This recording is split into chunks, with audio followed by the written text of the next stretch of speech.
to Shapes and Forms. I, as always, am PJ, and my co-host is Trevor Whatevr. Hello. And our second co-host will be along in a bit, hopefully. We don't quite know what's up there, but... He's Anyway. a mysterious spirit. He is. Anyway, we're gonna play some Touhou 16. This was Fun. gifted to me by viewer Win. Thank you very much. And we're just gonna dive right into it, and I'm gonna try to not die 1,000 times on the first level. So we'll see how that goes. Shmups. Shmups. Yes, Witchy Win in the chat. That is her right there. Them, sorry. Pronouns. They're confusing things sometimes. Oh, I literally just died. Gosh, what was that? A minute? Not even. That was like maybe 20 seconds. There's a retry. Damn. There's a retry button. Where is it? I thought there was a retry button. Maybe not. I guess I'll just do this. But yeah, sorry about that. So what's the full title of this one? Because they always have like really lengthy ones, if I recall correctly. Yeah. So this one is Hidden Star in 4 seasons. Fun. So any milieu to speak of? Any what? Any milieus, any setting the stage for the Touhou layman like myself, yeah. This is on Steam. Yes, it is. It is $15. I just died again. I'm just gonna roll with it for now. Yeah, it is $15 on Steam. It is a really, really bare bones port, but it's it's Touhou and you can own it legally. As for stage setting, so I believe that the plot of this one is that something is causing all of the seasons in Gensokyo to go crazy. So all of the different characters have a different season-themed bullet type. Yeah. Interesting stuff. Although, when I say bare bones, I mean it does not come with an English translation. So the actual details of the story are kind of obscure to me at the moment. I know some of the characters and such, but so they let it just sell on Steam without even like having a translation beyond the original language. Yeah, they apparently you don't need that. I didn't know that before this either, but apparently that's like you can just sell games on Steam without them having any translation into any other languages at all. The more you know. Yeah. Oh yeah, and we'll play as some of the other characters, but Win is right. Cherno has a tan in this one. So who are you playing as now? This is Reimu, the main character of the series.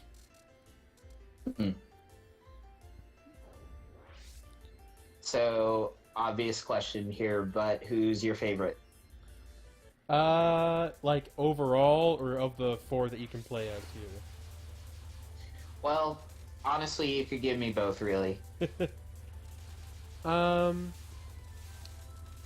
Probably like of the 4 that are available here, I think I probably like Reimu the best.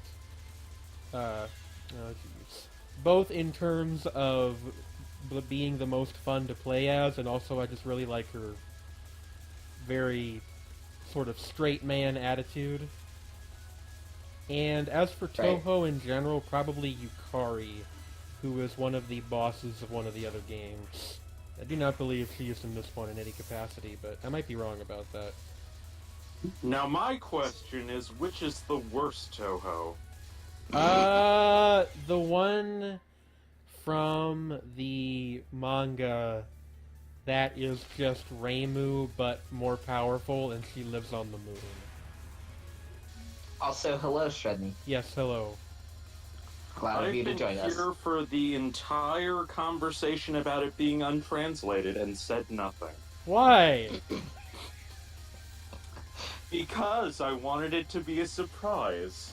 Just like this game. You had to You had to make it a very dramatic sort of thing. Yes. Yes, exactly. And I had to ask the right question, which is the worst Touhou? Definitely one of the Moon Sisters. Because in my experience, worst girl is best girl. Win says Rinosuke. I don't think that's fair. It's like the only guy in the entire franchise other than the Cloud Giant dude.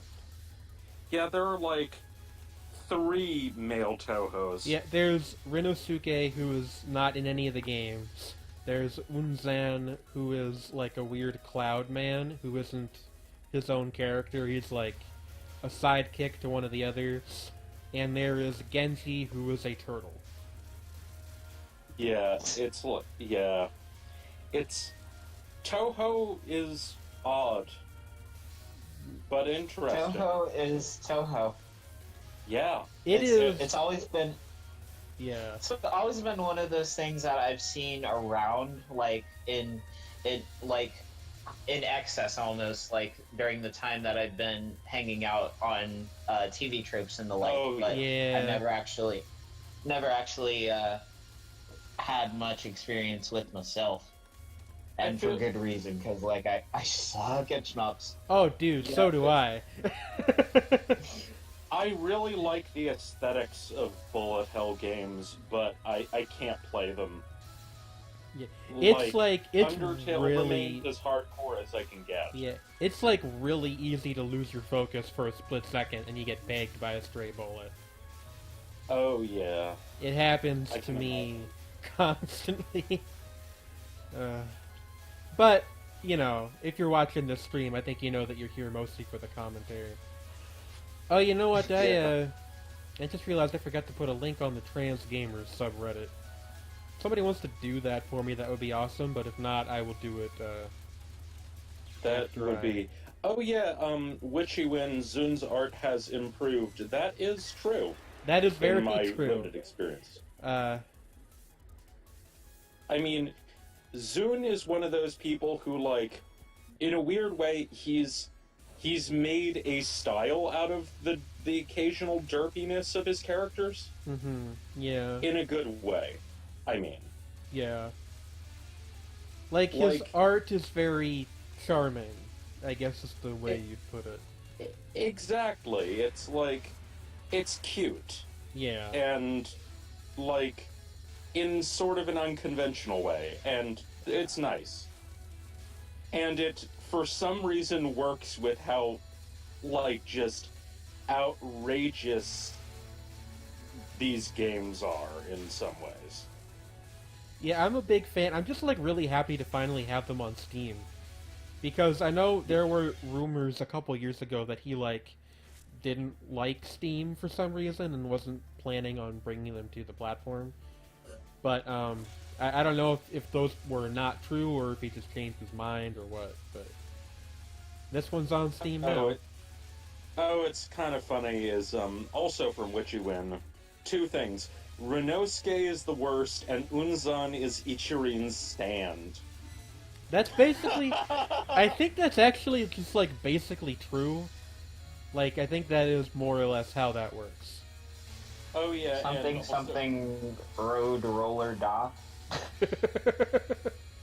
Yeah, it's like... But, yeah, just... But yeah, I would also tend to agree that the character design is really good, even when the art is, like, not technically great. So, yeah, yes. It's Which a you good win point. with them good points. Good commenters. We get good commenters. And also, Gogo Otaku is correct that it was always charming. It's just, it's more technically able now. Our chat is one of the best Twitch chats on the entire platform. That is very true. I had some experiences with other Twitch chats this past week that I'm not gonna go into detail, but you don't have to get into that. Yeah, no, I'm good. That sounded bad. That All was I'm a gonna whole thing. Don't want to start beef with a random Twitch chat. No, I mean, you know. Point is, Point is, you guys are great. Thank you for watching. Yeah. Yes, exactly. It's We like, have one of we- the best Twitch yeah. chats, definitely. Yes. We. I kind of like how, like, you've got, like, everything is in Japanese and that looks like a particular, it has a look to it. And then it's also, the numbers are all in Arabic numerals, like in English. Well, there's a couple things that are in English, like the very most important like tooltips and stuff. But like even like the difficulty settings are not labeled in English. It's all in some kind of Japanese. I'm not sure which of the three writing systems it is. I know it's not the one that uses Roman letters, but between the other two, I honestly have no idea. It's a mix. It looks like just a general mixture of, kanji and hiragana, like most formal Japanese writing is. Alright. Like katakana has very specific uses. Okay. Like, it's sort of like using italics in English. You know what I mean? Like for emphasis. Yeah, it's for emphasis, for transliterating things in foreign languages, and for designating, like, loan words. Okay. It's like, whereas, hiragana is, like, super standard syllabic writing, and kanji tend to disambiguate different words that sound exactly the same. Because they have, like, it's sort of like, how some people spell Catherine with a C or a K. Right. Same thing happens with names with different kanji. So, Gogo's asking, they found it. They were asking originally what difficulty it was, but it's normal. Yeah. Normal. Normality.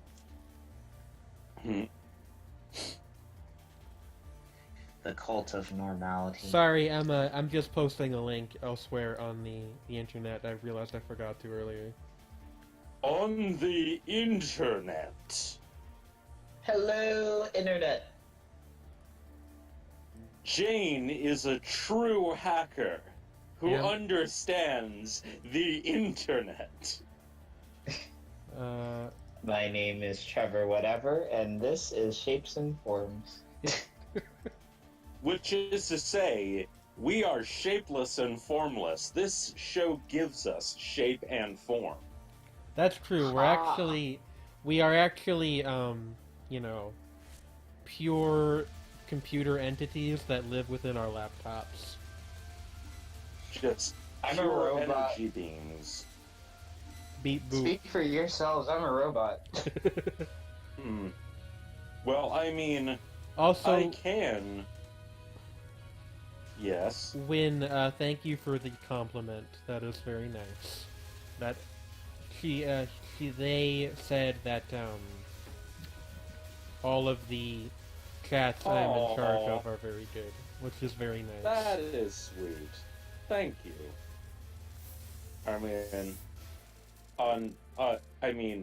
I'm not the one accepting the compliment exactly, but, being a part of it is positive. You guys use the Magic Planet server too.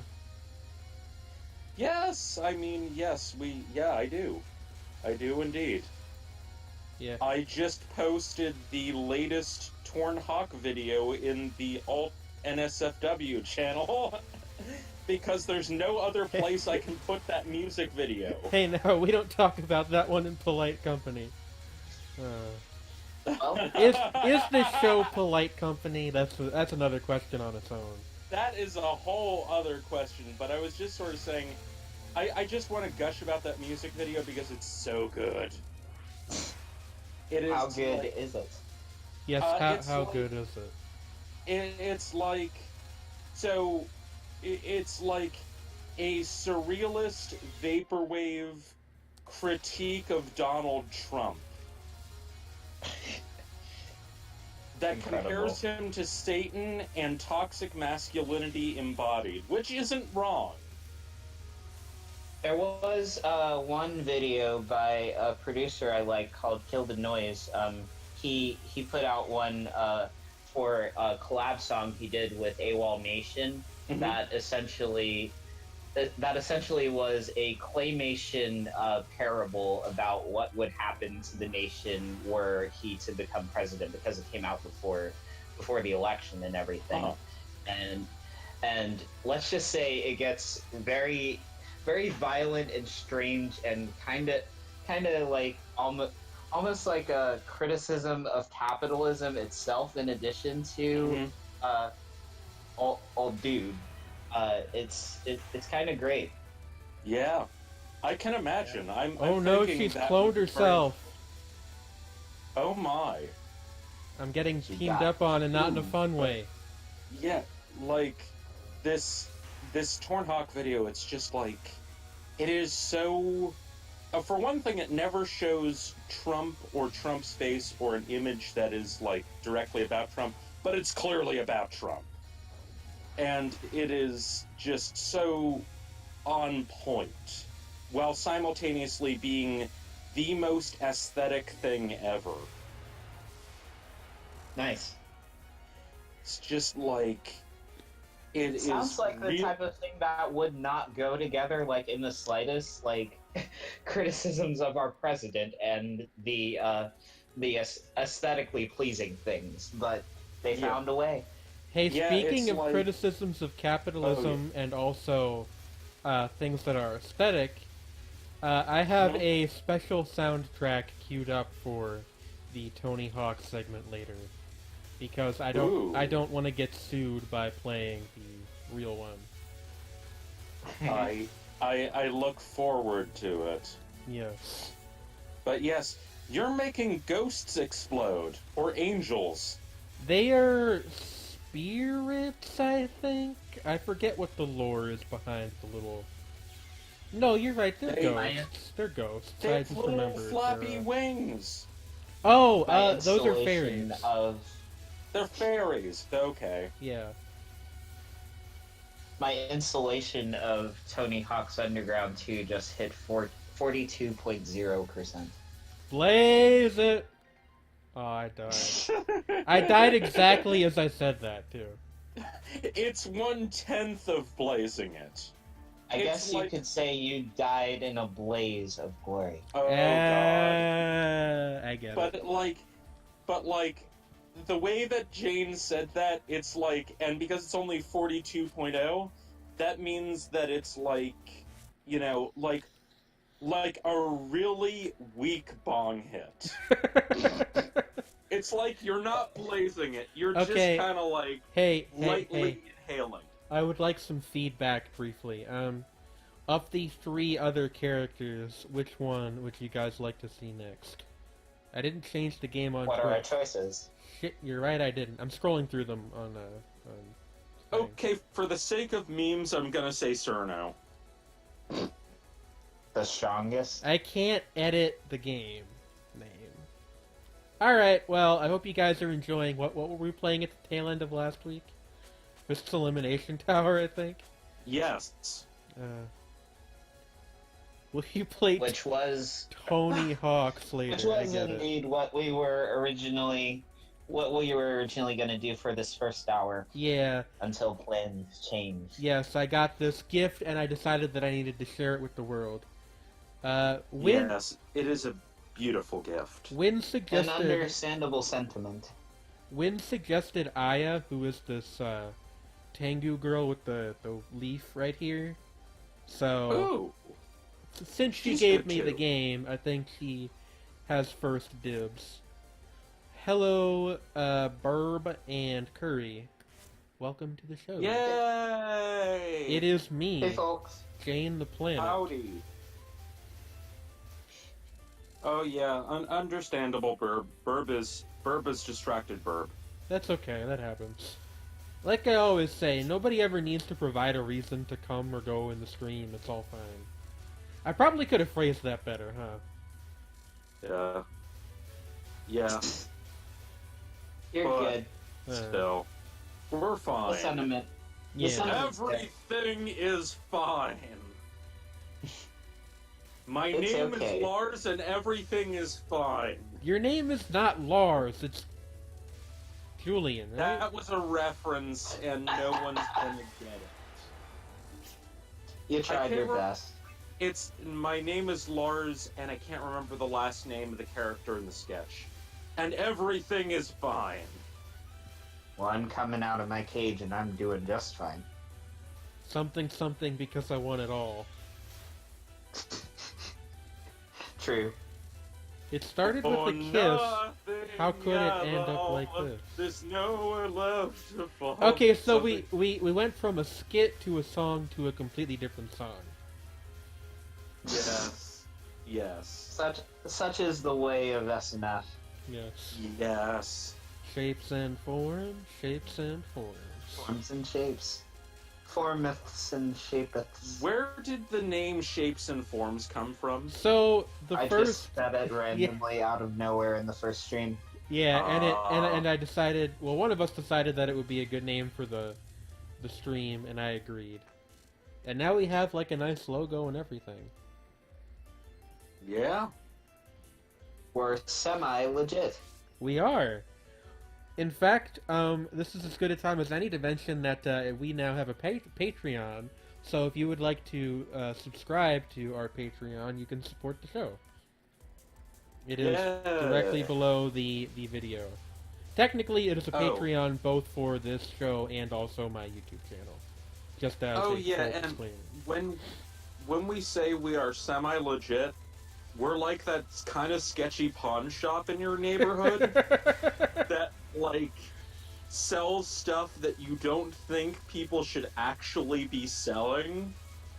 Like Like you swords. go anyway because it's great.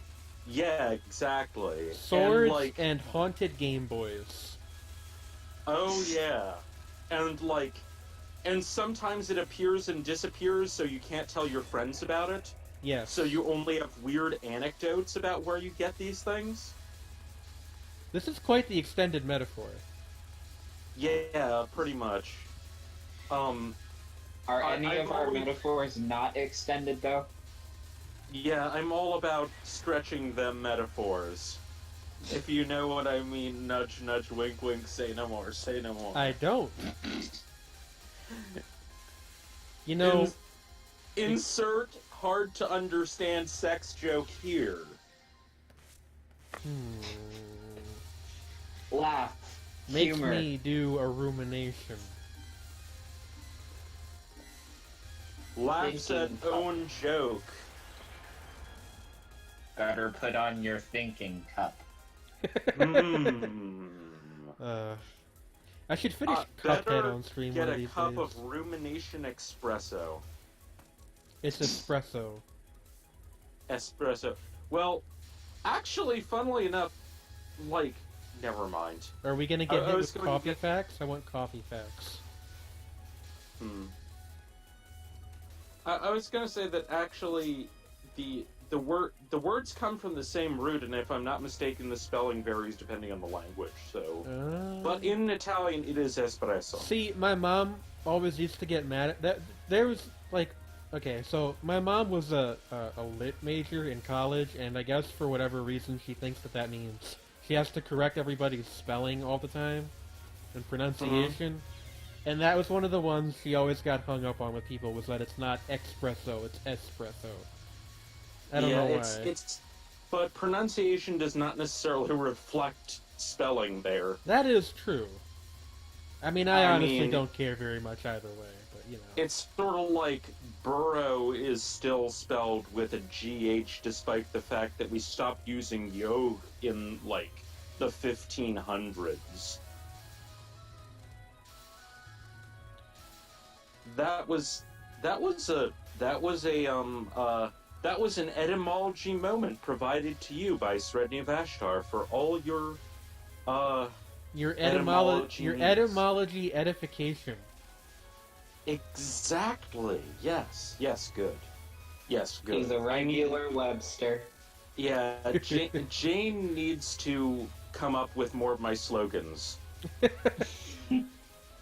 I like to think that I have a talent for phrases that would make, good whatevers. Yeah. I'm very good at remembering slogans. Mm-hmm. It's one of those weird things that comes with my strange obsession with logos, which is a thing. Logos are pretty good. They are. Even though capitalism sucks, it's a pretty solid byproduct of it. Yeah. Yeah. Espresso. I like that That's particular spelling. Okay, that sounds kind of like Keurig, but for making lattes. It sort of does. Yeah. But like, if it were made by, I don't know, an office company or something, like I don't know, Konica Minolta or Xerox. Oh, Xerox coffee. Xerox coffee. Coffee. You know they Lord. fucking would if there were an opportunity. Because, like, they need the money at this point. Hey, Like, nobody's buying fucking fax machines, and Mac stole their interface for a computer, so... I have a related question.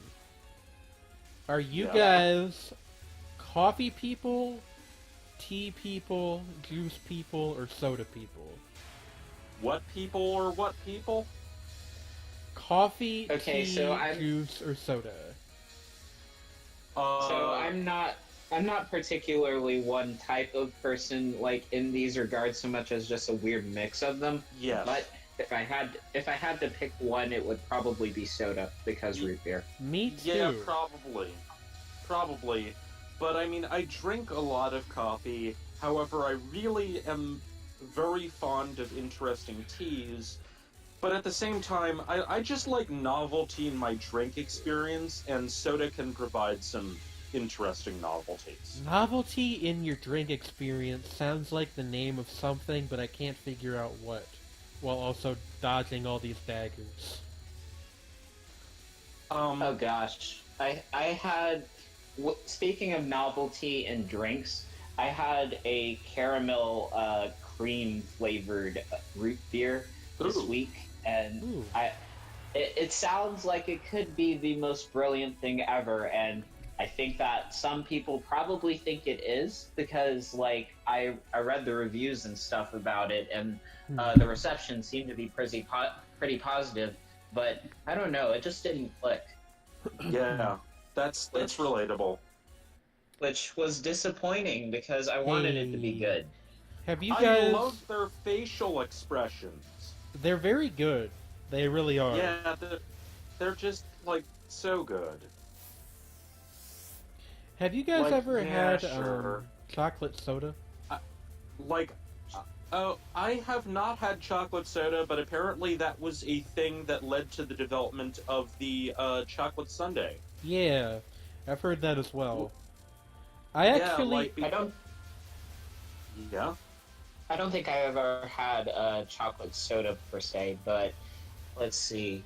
I feel like I might have had Coca-Cola Black when that was a thing. What's The that? coffee flavored one. Oh! Ooh. I That forgot all about that. Yeah, that reminds me of how the Loading Ready Run guys, because they live in Victoria in British Columbia, Yeah, was it a often tea have bird? Okay. this like local coffee cream soda, which sounds like the best goddamn thing, and it's not available around here as far as I can tell. Rest in peace. I don't know. I'm definitely a soda person as well. But I feel kind of boring because most of my favorite sodas are colas, which is kind of like the vanilla Colas are good. of the soda world, I think. Yeah, I mean, but at the same time, like, now I'm remembering, like, this YouTuber I follow sometimes who pointed out that actually, like, you know, vanilla, like, people use vanilla as, like, the basic thing, but actually the fact of the matter is that, you know, like, if you wanted, like, the most basic thing ever, then, like, everybody loves chocolate. And that's kind of, like, more of the standard. You know, Whereas actually, like, vanilla ice cream is good. Vanilla cream soda is good. you know who would And they're not... very much Yeah. agree with that sentiment is CC. She Oh, does. yeah. She's not big on chocolate, yeah, and I think she likes. I Vanilla. showed her that video and she approved. Oh, okay. Yeah. I always get vanilla flavored root beer when I go to the Coke Freestyle machines. I usually get raspberry Coke because they don't have that anywhere else really. Yeah, Yeah. I get cherry lemon Coke. Ooh. Or cherry lemon Coke, sometimes with a dash of, like, you know, something like root beer, for example. Right. I try to create my own, you know, as they call it in the flavoring world, a Fantasia flavor, which is what Coca-Cola and Pepsi-Cola actually are. It's a combination of flavors. Many different things, right? Yeah. Yeah, it's many different things, and it's not like it doesn't taste like any of those one things in particular necessarily, but more like a gestalt of them. Isn't Dr. Pepper meant to be one of those too? Yeah. Oh, yeah, Dr. Pepper is definitely one of those. Dr. Pepper. It like deliberately marketed. 23 Like deliberately markets itself. Yeah, 23 flavors. Yeah. Whereas, like, Did I can you actually know that the tell you what's in cola. that the formal name for Dr. Pepper's like flavor is spicy cherry? That's quirky. That is fitting. Yeah. Because I always kind of mentally categorize it with cherry Coke in the same category of drinks and everything. And that makes kind of like a cherry Dr. Pepper sort of an interesting proposition in that it's really just emphasizing one particular aspect of the flavor. I'm sorry, I just had like a flashback to I'm pretty sure Trey and I have talked about this before. Does anybody remember the show Viral Video Film School? Yeah. Okay, so what that was for the unfamiliar was this guy, I believe his name was Brent? Is that right? Ehrlich. Brett Ehrlich, that's right. Yeah. Wait, I think I know what this is, yeah? So he would review YouTube videos, and his show aired on TV. So it was like this weird like reverse thing. And one time I've seen it. I saw that, yeah. It was a very good show. I'm sad that they don't make it anymore. But Yeah. one time he did a thing on Tay Zonde, the guy behind Chocolate Rain. Mm-hmm. And one thing that guy did with his, you know, meme success was he did a commercial for Diet Cherry Chocolate Dr. Pepper called It's amazing. called Diet Cherry Chocolate Rain. Oh man. Tezonde. I miss that guy. He still does stuff. Rain. He's like I've moved become away from the mic slightly to bring infamous. Becomes slightly He's infamous. become slightly infamous in certain Twitch circles because there was one stream where he accidentally had the audio loop onto itself. Oh no. Yeah, that's always bad time. That was not fun for him, I'm sure. Like once he actually figured it out. Oh man, that's that is looping on itself. That's a feedback loop. That's and something. it's really easy to do by accident when you're streaming. Your entire stream just becomes this mess of like overlapping audio.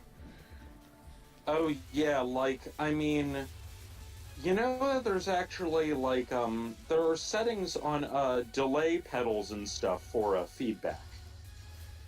And that like part of, you know, because it's an echo on an echo.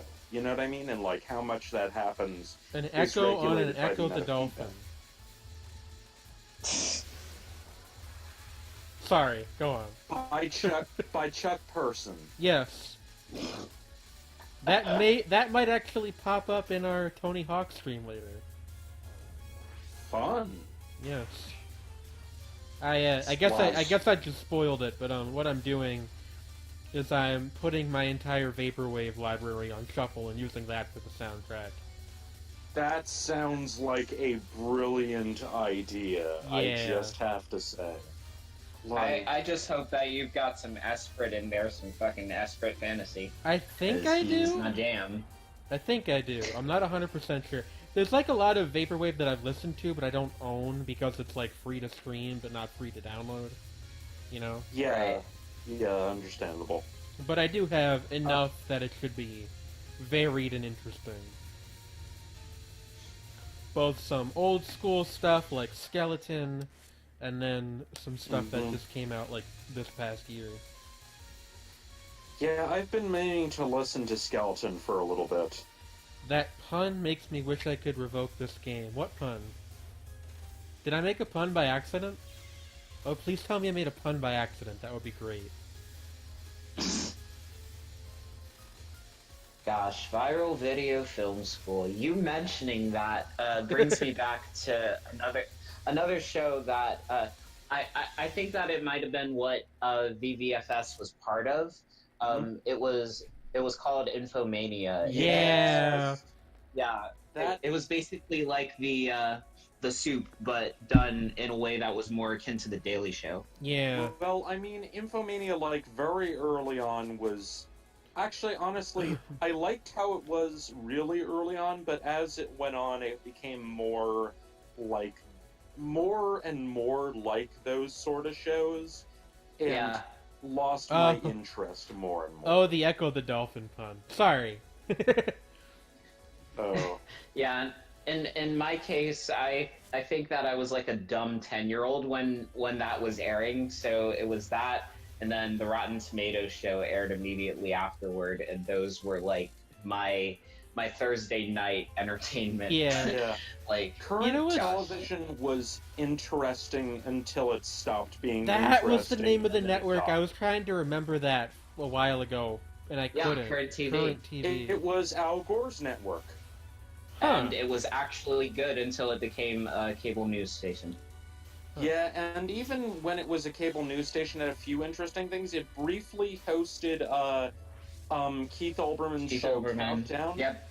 Like before, like after he got thrown off of MSNBC, and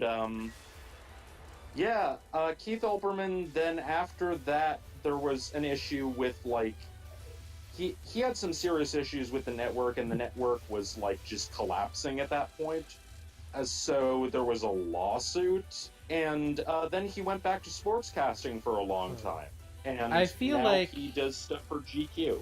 I feel like there's probably an interesting documentary in there somewhere waiting to be made. Oh yeah, like no about doubt. the rise and fall of current TV.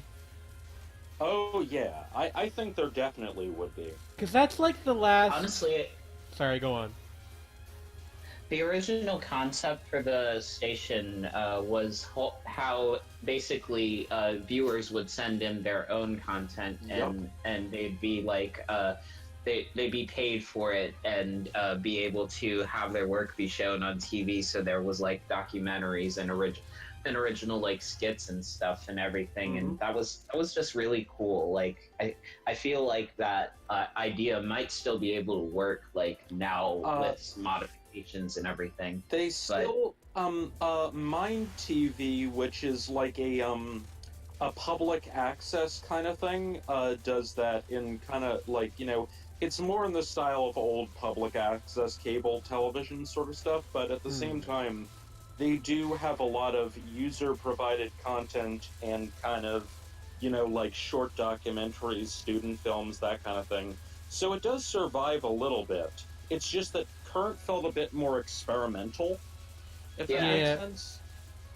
And they also, even when not in, initially when they brought in, you know, like more sort of either scripted stuff or stuff that had been like done by, you know, professional studios, it still felt in keeping with that kind of free-form vibe.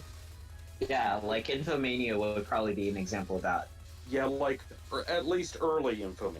Yeah. Like when they first brought it in, and like I found that very exciting when I was a youngin'. I was in, I think, middle and high school when that was around. Me too. Yeah. You know what Yeah. I think is interesting is that we might be like the last generation that had like a big well, I know Current was never like huge, but it was fairly big. Like a Big niche, enough that all three of us remember it. yeah, Mm. like a niche TV station targeted specifically towards Yeah. us. Like I don't think that really Oh, happens yeah. anymore. I think that Yeah, market has it's kind of moved to all YouTube. YouTube. Yeah. Yeah. Yeah.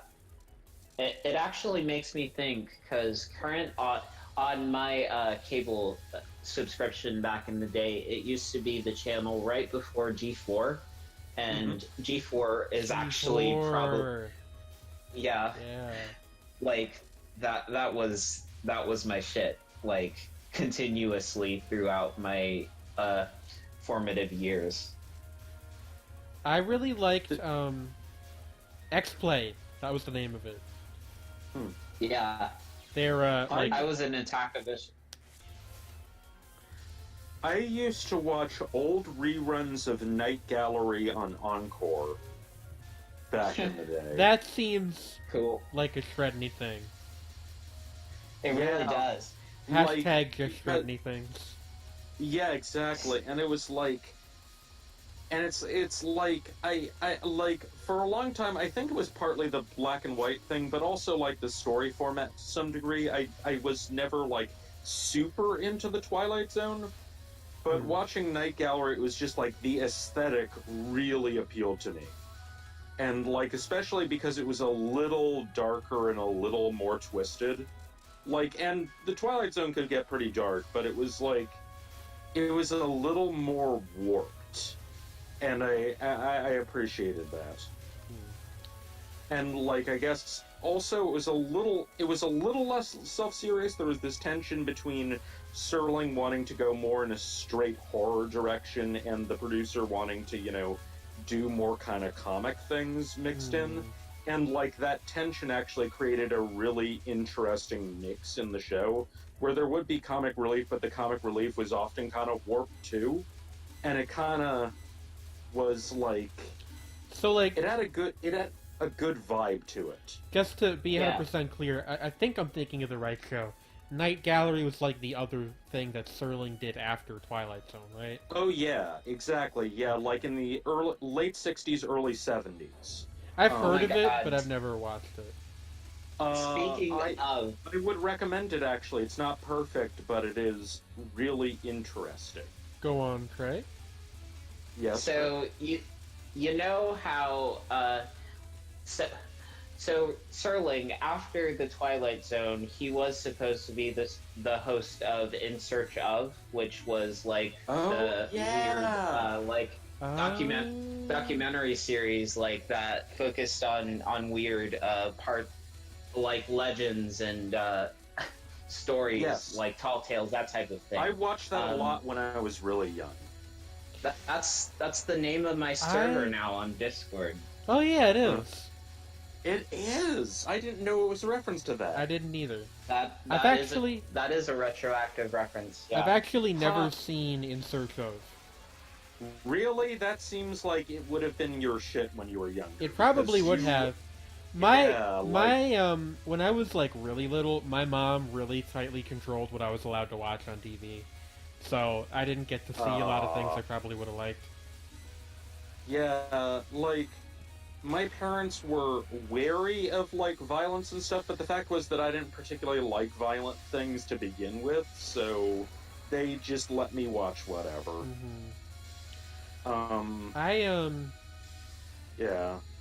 Yeah. Going back to the subject of like formative television, like, do you guys think that that's still a factor? Because I know, like, in my case, our house hasn't had cable in 5 or 6 years now.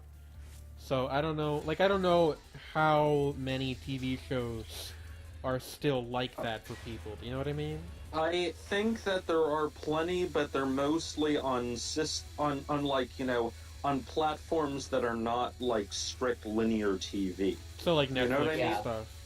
like somebody seeing, like stuff on Netflix. It is I guess going. that makes It'll affect. It'll be like a different context, but it can affect someone similar. I think. Like, I mean, a lot of. Yeah. So my brother's about 14 now, and I think that stuff like Adventure Time and Regular Show would be considered formative TV in the way that the stuff that we're talking about would be for us and everything. That's fair. But I think my sister might be a little too young for that. She's only about 7 or so. So yeah. Like, I'm trying to think. The only thing my family really watches together, and this is a hell of a pair of TV shows, but my oldest younger brother got everybody really into Ruby, and then my mom got the younger kids into Once Upon a Time, which I don't know where that airs normally, but it like simulcasts on Hulu. I think. ABC. It's an ABC show. Okay. So I guess that's their two big ones. I mean, like apparently my little sister and my dad have been watching Stranger Things together, which is adorable. Oh, that is good. Like I haven't gotten a chance to see it myself, but I'd like to because it has their seal of approval. So that's nice. I have gotten my mom to watch a decent amount of anime. It's been a thing. Yeah. I'm weird. Like, I don't really like watching TV with my family. The kids are one thing, but my mom's like really weirdly judgmental about some stuff, so I don't know. I don't know, like, I kind of appreciate that my parents aren't like that. Yeah. Because, like, I've shown them, like, weird YouTube sketches and things, and, they've found them pretty funny, so I'm like... Yeah, there will be... I'm happy. There will be the occasional thing, like, I showed my mom, Big Enough the other day, and she thought that was hilarious. Good. The greatest song.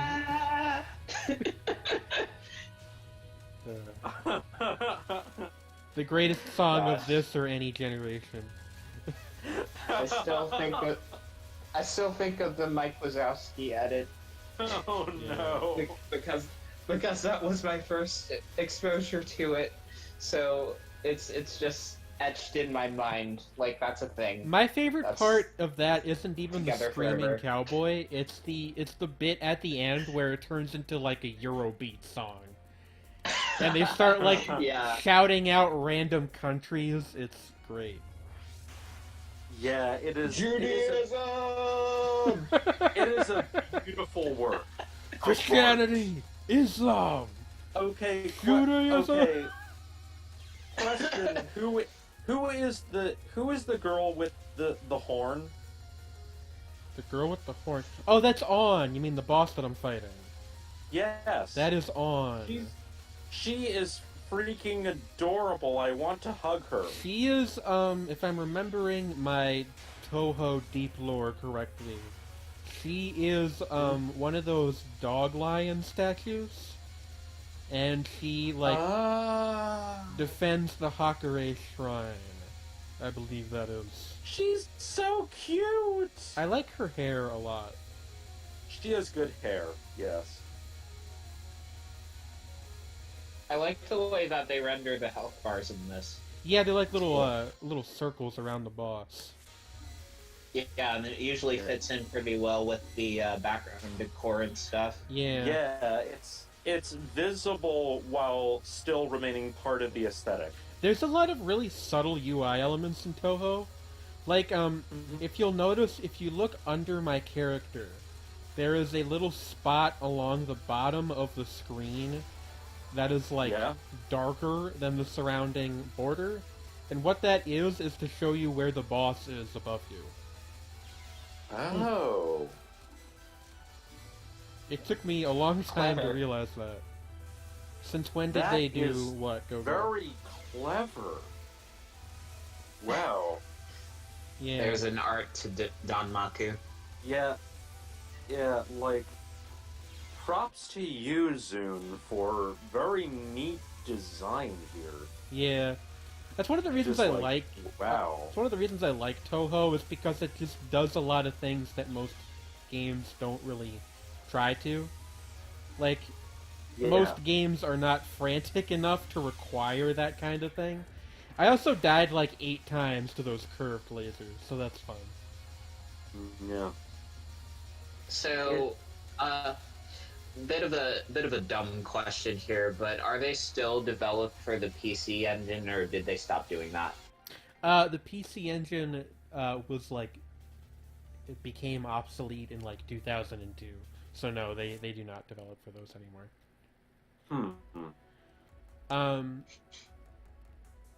In fact, Where do they usually land then originally? Like, are they still Windows developed and stuff? Yeah, They're just in Japanese. Yeah, he just I believe there's an interview where he like lays out all the stuff that he uses. I know he said he uses Ableton for the soundtrack, but I forget what he develops the actual games in. That makes sense, given how intricate a lot of these things are. Yeah. Huh. All right. I mean, Ableton is a very versatile program that I have not used, but I've heard really good things about. And I intend to learn it someday, but that day is not today. Yeah, and having seen, like, its interface, it has a really, it is a really cool interface, overall. Alright, so I am going to, quick take a break, and then when I return, we will play some Thug Pro, which is the freeware add-on / remake of Tony Hawk's Underground 2. Oh my. So I will see you guys momentarily. Whee! Wee! Whee! Oh, and here's a fun little fact. Earlier today, the ports on the right side of my computer all died. So now I have to move my, unplug my mouse in order to plug my controller in. Oh my. Technical difficulties. I've had a hell of a week. Gosh. Yeah. Alrighty, I'll be right back. So I had dental work done today. Oh, fun. What do you have to get done? Fillings. Oh no. More fillings. Oh my god. I guess have it's needed so many fillings. I guess it's preferable to things like root canals. I need one of those too. Oh no. Yes. Rest in peace. Yes. I'm dead already. I was scared that my wisdoms were coming in a couple of months ago, but I seem to have settled into a decent place. So I think I'm doing okay. I had 3 out of my 4 wisdom teeth extracted, and now my dentist wants the 4th one removed, but the 4th one is the only one that hasn't given me any problems, so I'm like, fuck that. Honestly. I mean, it's been a couple of years since I went to any of the dental stuff because my parents used to take me to the hospital that my mom worked at down in Durham because like they have a university attached to it, so it's like the dental school and everything. Oh yeah. But she moved to a different hospital that is unrelated to the university system. So we haven't done anything since then. I haven't needed it really, but I don't know. Yeah. I miss my old dentist from those days, though. She was great. I think she ended up going into the army to do work. Oh, wow. Yeah. Great lady. Good. Shapes and forms. Shapes and forms. My favorite little details in this this logo thing are the little are the little letters that I tried to include in the patterns. So like if you look at some of the red blocks, for example, there are C's for cherry and S's for Sredni, and then Oh. T for Trey, J for Jane, and Y for Yaren. Oh, neat. That Yeah. makes sense. One of the bar on the F is also one of the little squares. Huh. Jane mentioned that she was interested in having a Tetris sort of theme, so that was what I was going for. I was thinking that. Yeah, it's like I like the concept a lot. I'm glad. I had fun making it, although it was on my MacBook, so it was a bit more cumbersome than doing so on stuff like the computers that we have at the library. They have a lot of iMacs down there that are just like great for doing just about anything. Yeah, understandable. Yeah. The only issue is that their resolution is always super high on the screens on those, so it makes everything look tiny, even though things usually aren't that small. Yeah, that makes sense. I was just thinking, recently on my desktop, I found out about the WebKit, sort of Leopard WebKit, which is a mod of Safari, which I am now using, which actually takes Safari 5.0 Yep. and basically makes it work like Safari 10.0 with all the associated things in it on a PowerPC. Hello. So now I it's can basically use... like I have returned. So it's basically like a modern version of the browser, but on an old computer. That's cool. Yeah, and it allows me to actually listen to things on SoundCloud and Bandcamp. What are you guys talking about? Hey. I was just talking about my, sweet hacks that I have included on my computer now, which allow me to actually listen to Bandcamp and SoundCloud. Okay, cool. Gonna fire up the vaporwave here. Hopefully it's not too loud. So yeah, now I can keep up to date on your music because you post a lot of stuff on SoundCloud first, and I was like, oh damn it, I can't listen to it because it's on SoundCloud, and it's like, now I can! That's good. Alright. I still don't think I can access Twitch efficiently, but I can access a lot of other things efficiently. Hey, so can you guys hear it okay? I can hear what? The music. I'm not hearing anything just yet, although let me check the stream. Yeah, you guys might not be able to hear it hearing through it Discord. just fine on the stream itself. Okay. Yeah, I didn't think about that. You probably can't hear it through the Discord thing. That's a shame. Yeah. But well. It's like the problem is, unfortunately, I can only hear it through the stream, but I don't want to be able to only hear the stream because it's at delay. Yeah. So that's unfortunate. Well, in any case, this is King Octopus. He's a skateboarding octopus man from the future. He is brilliant. He is really good. Where is Skateboarding Octopus? I only see the title card. Just give it a second. No. Music is fine on the chat end. That's okay. That's good. That's good. Alright, so, I am going to open a room, a game, rather, called the Magic Planet.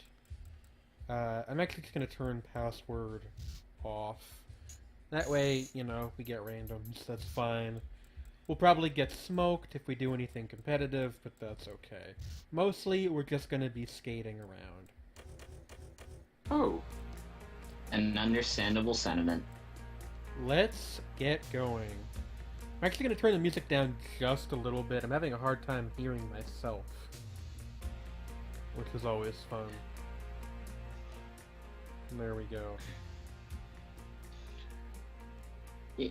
You might still need to turn the title card off. Oh no!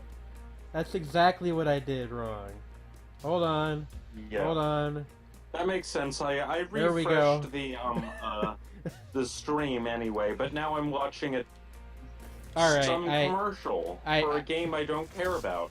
I fixed it, so it should be. As Twitch is wont to do. It should be. Indeed. It should be fine. Oh, it's that next Final Fantasy, or no, it's an older Final Fantasy that they've redone. Oh, look. Alright. You're skateboarding. Them sick tricks. Yeah. So right now I'm still working on getting my installation of it up and running. Alright. The progress bar seems to be pretty solid, so I don't know. We'll see if it does anything, if it cooperates, and if not, whatever. Best of luck. But yeah. Fingers crossed. So, Yeah. the Tony Hawk games, I like them a lot. Good. Yeah. Same. This one is actually probably one of the first couple of ones that I enjoyed a lot, along with Disney Extreme Skate Adventure. I'm sorry, but because of that ad, I'm now thinking about the fact that I feel it just like our friend Kex. I don't have the heart to tell them that I have almost no interest in Final Fantasy at all. I mean, actually, that's fair. But Sredni, it's the last one. it is the Final Fantasy. But it's the last But, one. Like I mainly at all care because of like the cute monster people, and But Sredni. But you don't get to play the cute monster people But- except in I think Tactics or something. But Sredni. It's the last one. Stop. But yeah, it's just like I we have have no fun. interest in playing like a normal JRPG as some rando Bishonen. I want to be like a cute lizard person. Why can't I be a cute lizard person? That in my sounds like a JRPG? great concept for like an RPG Maker game. It's just a normal RPG, but you're a lizard person instead of a Bishonen hero. Yeah, that'd be pretty good. I'm okay. I'd be okay with that. At the same time, though, like, I feel like I have some slight issues with standard issue JRPG things, but I don't think that they're inherently like huge problems. Honestly, like So, I've played very few of them in my lifetime. Yeah, that's fair. So you know. Same. Does Undertale count? Again, that's Sorta. one of those situations where does Undertale count is a big question. Hey, you know Yeah. what else was a big influence on Undertale? Yeah, Touhou. yeah. I mean, like Yeah. Undertale is weird. I'm being serious. Touhou. Touhou. Oh yeah, I'm with Gogo Otaku. I don't care for grinding. Although I was actually willing to, of all things, grind in Undertale because it meant that I kept going to the Temi village, and the Temi village is hilarious. Well, I mean, grinding in Tony Hawk's Yeah. pretty fun. Well, I was okay, gonna make that's the joke if different, somebody else though. didn't. That's I actually thought that's what he was talking about at first. no, like it's not that kind of grinding. Hold That on, kind I'm of sorry. I grinding need is to good. check what on earth is playing right now. And also, like, Cherry by grindcore is Macross good, 82. so that kind of grind is great. You know, like, I'd be down for, like, grindcore and skating. I I don't. can't help but notice that I wasn't really that great at what was it? Manuals, though. Despite my name being Manual. Manuals. What? Manuals were the hardest thing for me too for a long time. Manuals are what the with manuals? what? What with manuals? I Manuals wasn't are very good with. manuals are a kind of skateboarding trick. Ah, okay. They it's when you basically you do like this thing along the ground, and it lets you string together combos that move from place to place on the map. Oh, okay. That makes sense. I'm a little confused as to why they're called manuals, but I guess it's because you manually string them together. Honestly, like, as far as I'm aware, all of the skateboarding tricks in the game are named after real skateboarding tricks. But, like, the thing with that is that no skateboarding trick has a name that makes any sense. I mean, Which is why I just did a pop shove it. I mean, as far as I can tell, like skateboarding tricks, they're derived from things that make sense, right? But like, It's all like slang. it's all yeah. it's all about context. I know there's no context. Yeah, there's no context if you're not already a skater, so I don't know. Oh yeah, and also like, now I'm thinking about how many like, oh my god, like just like, what is it with? This is the thing that nobody else is going to be going to relate to, so I'm going to keep it quick. Why the heck is it that there are so many like skater thrash hardcore bands who like sing about nothing but skating and pizza? Hey, skating and pizza are the tenets of life. I mean, they're relatable subjects, but still. I mean, sometimes you gotta skate and sometimes you gotta eat pizza. Yeah. I mean, but it's like... I actually have another it's person like... in here now. I don't know if that's anybody from the server or if that's just a rando.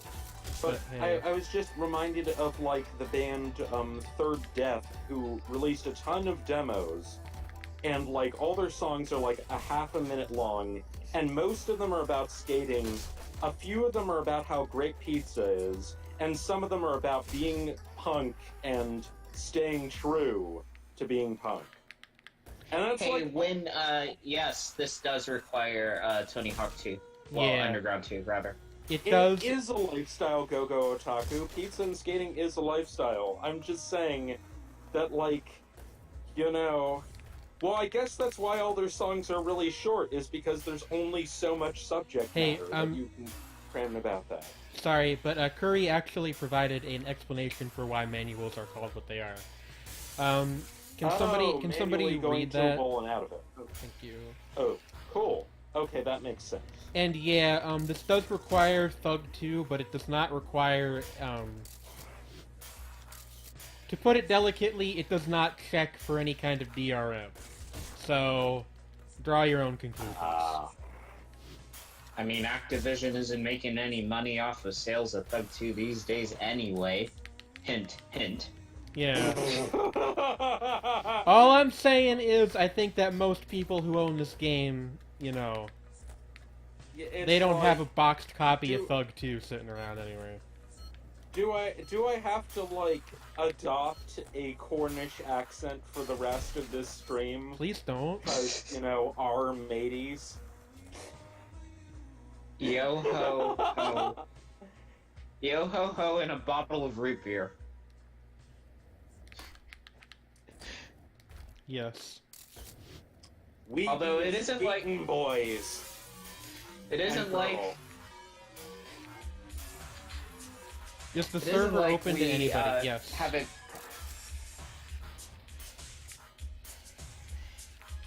What? Isn't like we haven't bought it already before. Yeah. Yeah. This seems like Halo Custom Edition, but for Thug 2. That's basically exactly what it is. Might even be some of the same people, I don't know. Yeah. Oh hey, Curry is joining the game. Oh. That's Neat. fun. I'm still working on mine. I had to restart my virtual machine. You know, Oh. if this were real life and you kept wiping out like that, you would just be bleeding all over the fucking place. Hey, look, I'm trying, okay? I know you're trying and you're doing well, but, like, still, you'd be like, holy shit, you would be Very, gnarled. very dead, yes. Not even, Like- like bloody, just, like, straight up deceased. Yeah. Yeah, I mean, No maybe question. not dead, but you would be like, you'd need to go to a hospital. Don't question it, Sredni. Yeah, these games Just have like- never been huge on realism. Yeah, but I mean, let's face it, realism with a skating game would be painful. Well, there is Skate, like the Skate series, which I think that's kind of what they go for, but I've never actually played those. It's so- marginally more realistic in the sense that the control scheme is a bit more detailed in what you're capable of doing, and it's mapped in such a way where your actions with the analog sticks correspond to what you're actually doing rather than just Yeah, pressing the button. but it's not like the, video for Death Grip spread eagle across the block, Are many things? Yeah, of course not. Now that they wouldn't be able to publish in regular stores. Yeah, I mean, that kind of, sort of, like, that's what happens when you skate like that. That's not, it's like, you're alive, but ow. Yeah. Yeah, I think, like, because, like, I think it's just mostly footage of their friends. And it's like, there's one guy who his, like, palms are like, oh, Jesus. That video is kind of hard to watch just for that. And it's like 2 seconds in the whole video.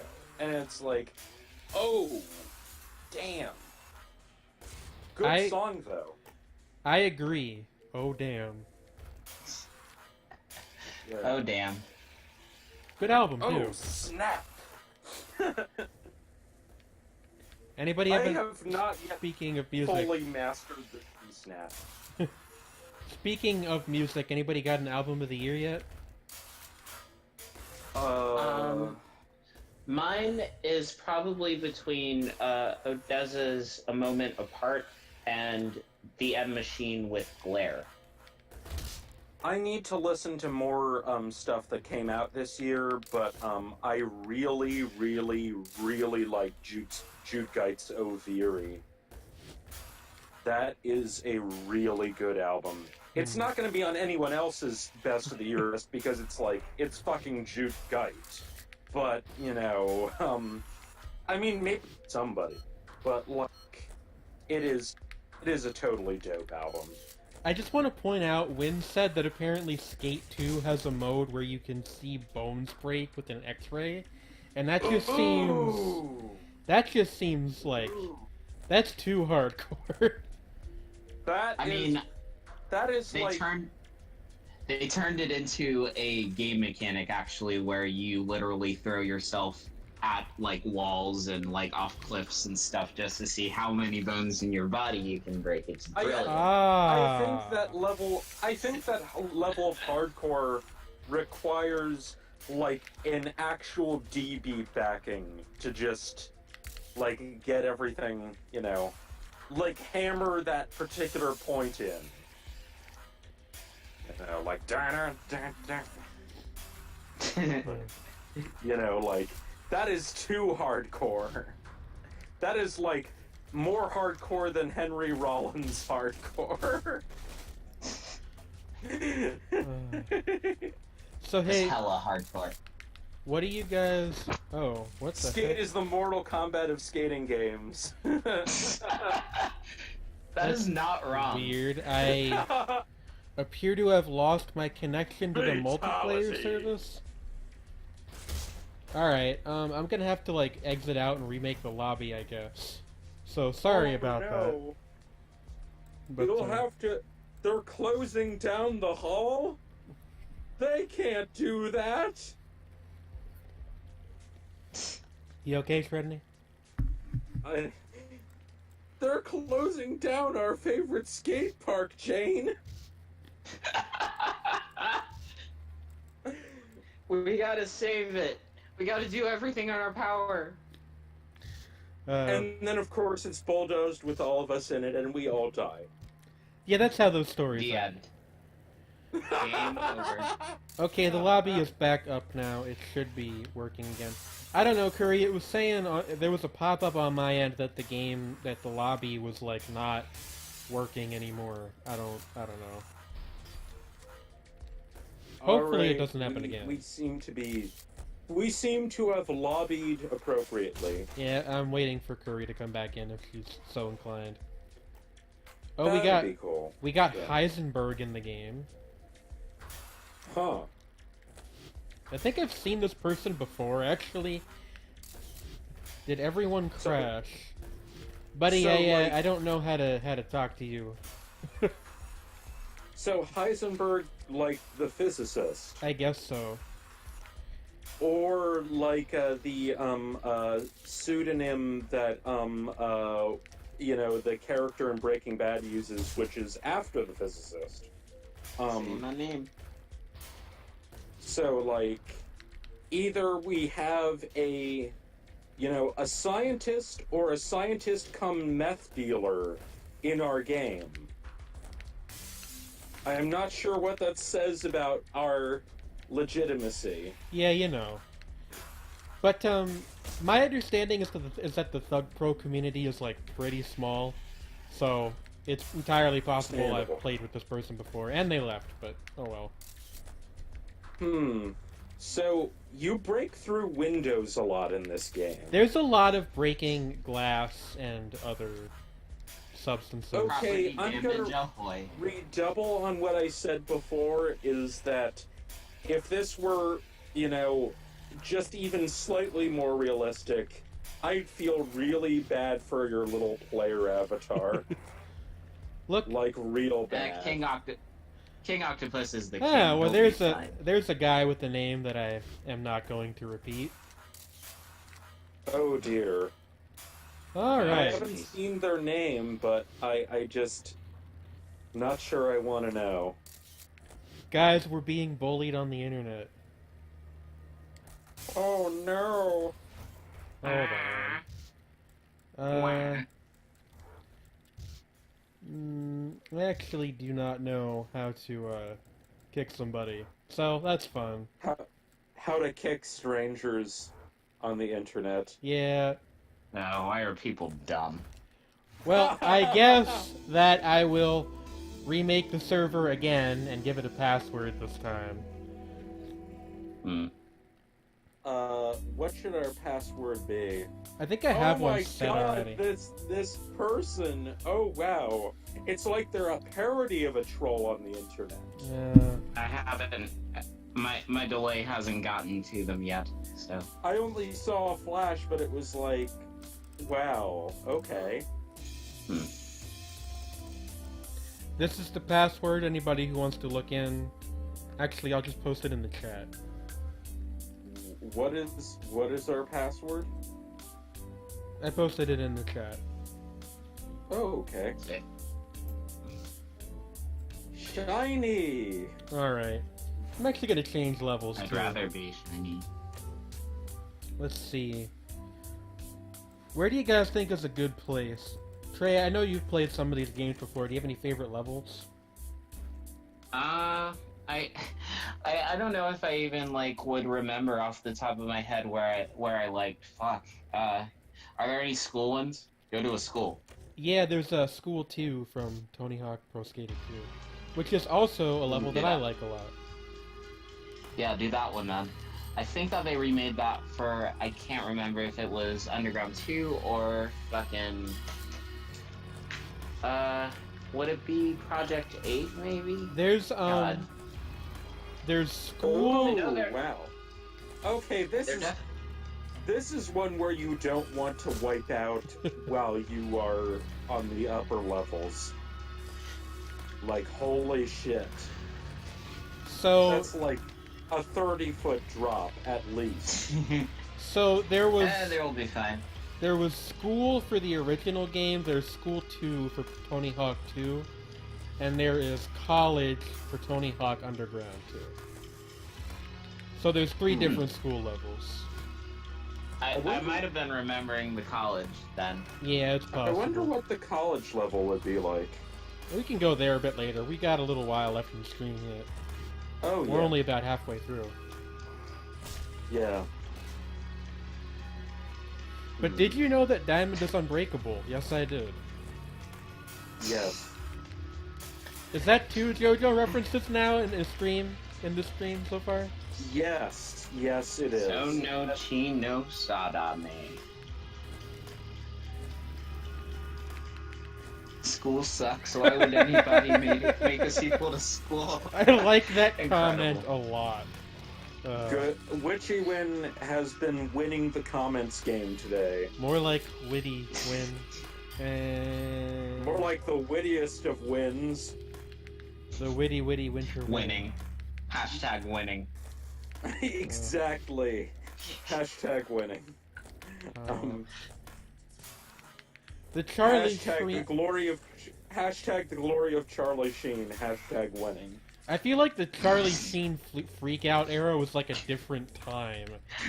Yeah, different It really time was. in like God. the universe. That was A like different- Tiger blood and Adonis DNA. Tiger blood. His glorious tiger blood. Yep. Just wow, that's a whole different. Yeah, really. that feels like it was like a lifetime ago. When was that? Like 2012? Thereabouts? It wasn't that long ago. Was Jeez. it? I don't remember quite when it was. I know it was at least a couple years ago. Yeah, it was like Wind, yeah. and Fire. It was like mid-Obama, roughly. That's a really Yeah. great term. Mid-Obama. Sounds right. The early, mid, and late stages of Obama. Oh, they got Yeah. graffiti. We're playing graffiti, Curry. I hope that's okay, because we're playing graffiti. Do they still have the sticker slap in this one? They do, yeah. Nice. I think we I'm both kind have of- red, which is a little... I'm now puzzled by the prevalence of the term, saying that something slaps. Because I only started hearing that recently, and yet I get the feeling it's been around a lot longer, and yet I'm think... just so much of a square I didn't notice. I think that's a Texas thing, but don't quote me on that. Like originally. That would make sense. But, I mean, there are Philly things that have become more common, like, yo is a thing that is spread. But, I don't know, I just, I was just this is a thing I am not familiar with. How am I not familiar with this? I remember there was a meme a couple years ago on the Hip Hop Head subreddit that I kind of helped start, where you would say that something was a dinger instead of a banger or a slapper. Yeah. Yeah, you said you actually were referring to songs during my show earlier as dingers. Yeah, and I still say it all the time. I feel like I have a license to because I helped popularize it. Yeah, the yes, that's that is some grade A memeing, Jane. Thank you. That's quality, Jane. Quality Jane memes. That's so Jane. Yes, really Jane. Oh, that Jane. Oh, that Jane. That's me. I just flap my wrist in the most limp fashion possible. Oh, that Jane. I have to have a string of we pearls tied. that I need to clutch when I'm anguished. Such a card. Such a card. If I was a card, what card would I be? Queen of Hearts. Oh, The Empress in the Major Arcana. okay. If anybody else has a card that they think I would be, they should tell me, because I want to know. Or any of us, really. I want to know what card I am, because I have a very specific one, but I'd like to hear your ideas. The Jack of Diamonds. Huh. That's an interesting choice. Yep. I'm going to pretend that it has deep significance. I don't know. I guess it's because I kind of associate you with, like, shiny things, but in a good way. That's fair. I'm a shiny boy. And then Sredni can be the king of clubs. No, I don't want to be... Jane is Blue Eyes White Jack! I don't want to be the Blue Eyes White Dragon. Oh my god! I was always a dark magician girl. Can I be oh god, in the magic card rules lawyer? I can be that. I like that card. There's also the one which is, oh god, this really weird black one that, like, essentially says, it, like, what does it do exactly? It does something that's really weird in the context of the rules, but is actually entirely intuitive. Are you thinking of one with nothing? Ah, god. It's got like the art's like a guy, he's got like this purple orb above his head. It's the one that, you know, oh god, what does it exactly do? It essentially, I'm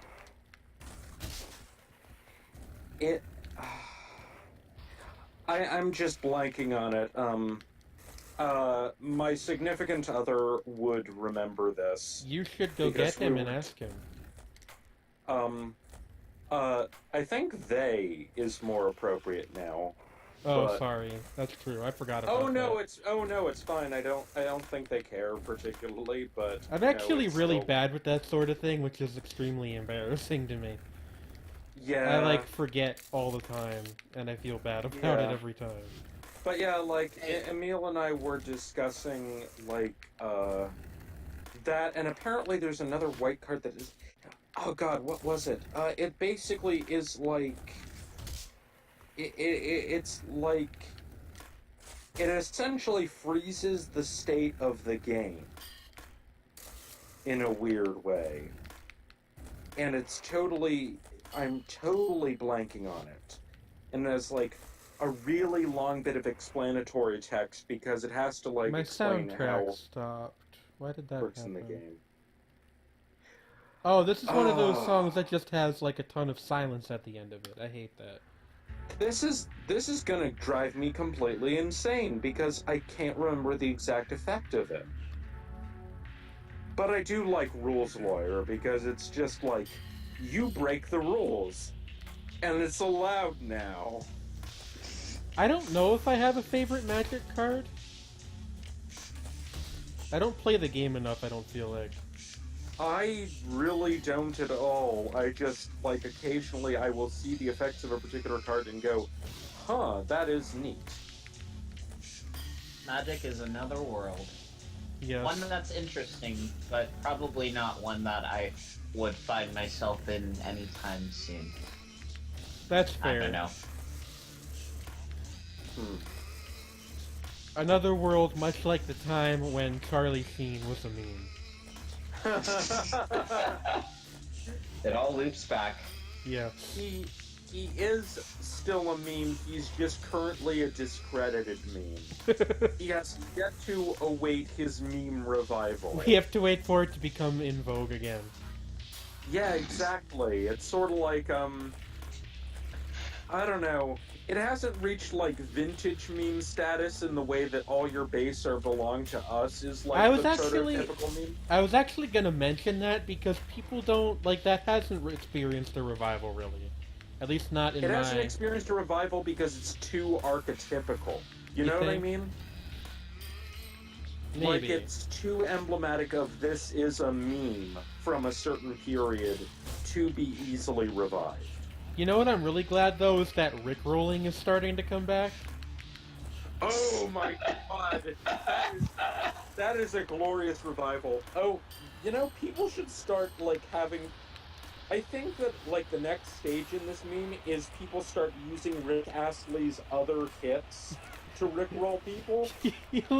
you tell somebody like, hey, this is a link to Never Gonna Give You Up, and it's actually Together Forever. Oh my god. It's like a second order Rickroll. A second order Rickroll. So this reminds me of my best friend sending me a post that was just like allegedly Never Gonna Give You Up, but it turns out it was actually Dragosta Dinte, aka the Numa Numa song. Oh my god, that's What song was it? Inception right there. And I told them in response I accidentally bought the music video for that when I was like 8. What song was it? Dragosta, also known as the Numa Numa song. Oh, okay. Numa Numa Yay. Remember when T.I. sampled that? Yeah. Yeah. Whatever you like. Yep. Hey.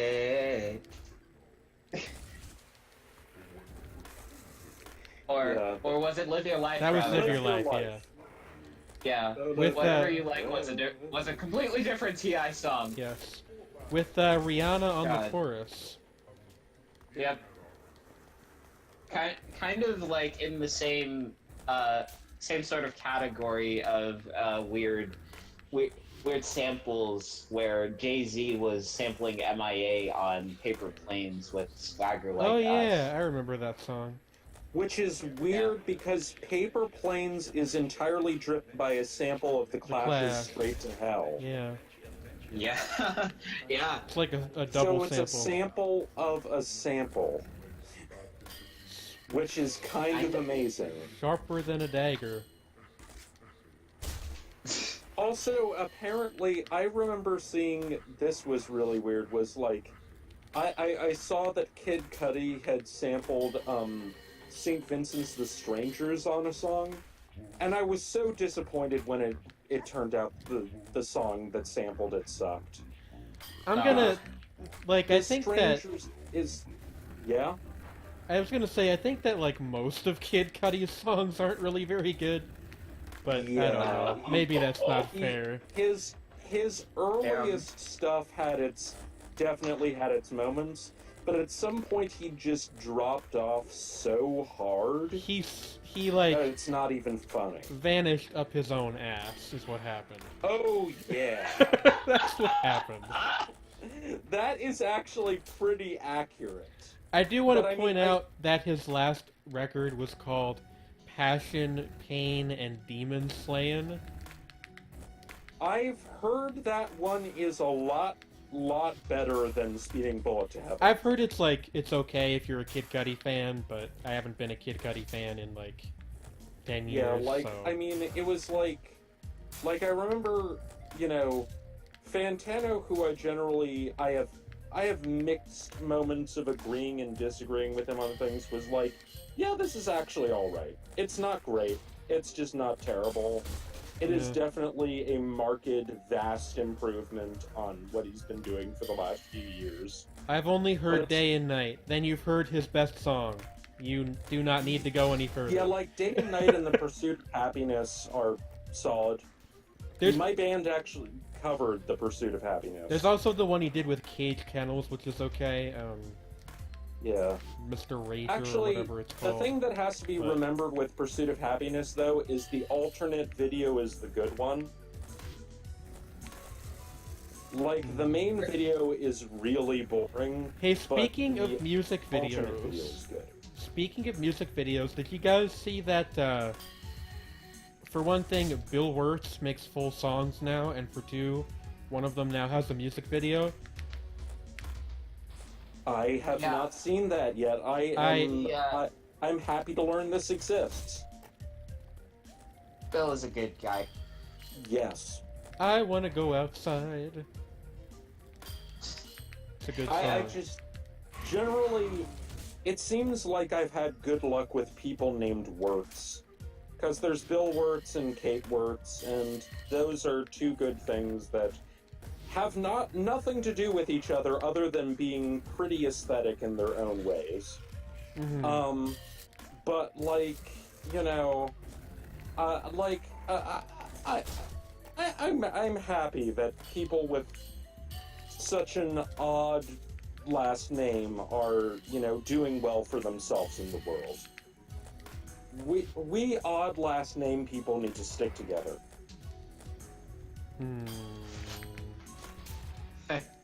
I don't even know what my last name means.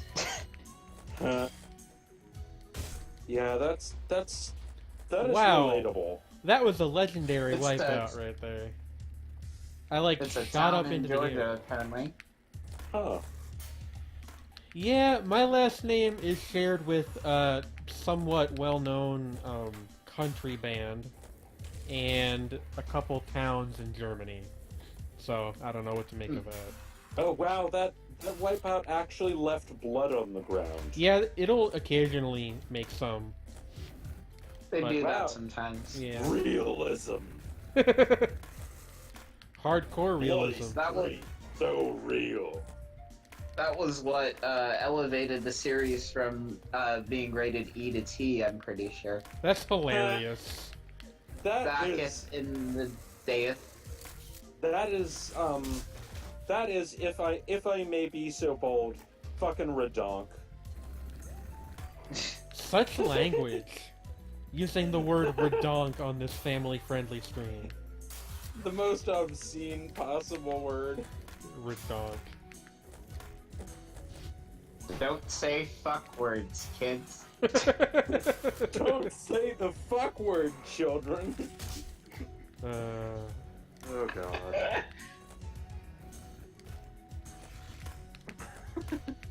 We have fun here. Okay, there are skulls everywhere. Clearly That's my this that's my school has sticker. been taken over by a death cult, that's my sticker. and we're the final survivors. That's my sticker. All right. It's my sticker. So you're part of a death cult, Jane? Tell me more. I stroke my chin. Well, Well, you know, really? skeletons are pretty cool. And that's basically the end of it. Yeah, Win has the right idea. Don't fucking swear. Don't fucking. That one never gets old. to me. I'm Don't fucking swear, you motherfucking obscene son of a bitch. Listen to WRFL Lexington. That commercial was so good. To explain, there's Yes. basically one of the station IDs at WRFL, that my radio station that I volunteer at, where the dude is pretty much doing his best worst Batman, Christian Bale Batman impersonation, and it's just like, Alfred, what is this music? And Alfred's like, WRFL Lexington. Oh my And- god. I'm gonna And it's go brilliant. fight some crime while listening to Fat Beats.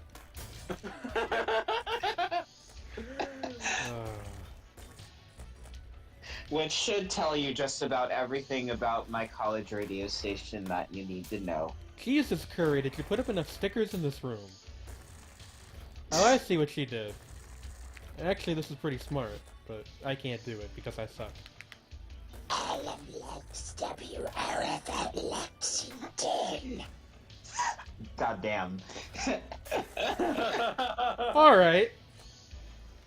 Alright. Pharyngeal voice is best voice. Alright, I think it's perhaps time to switch the levels again.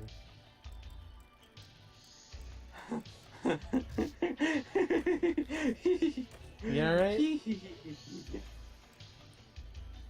Just laughing. Just chilling. like a Just villain. chillin'. Don't at me. I'm chilling. I know a great level we can go to. Oh, you know. fun. Chilling. Do Killing. you know a place where no cars go? Is that another song lyric? Yes. Alright. Just checking. Yes, it is one of the Arcade Fire songs that they wrote before they stopped being good. Yeah, I heard their last album was not very well received. It's not even like they have totally sucked, it's just that they've become everything that you just inevitably knew they were going to become eventually. In the worst way possible.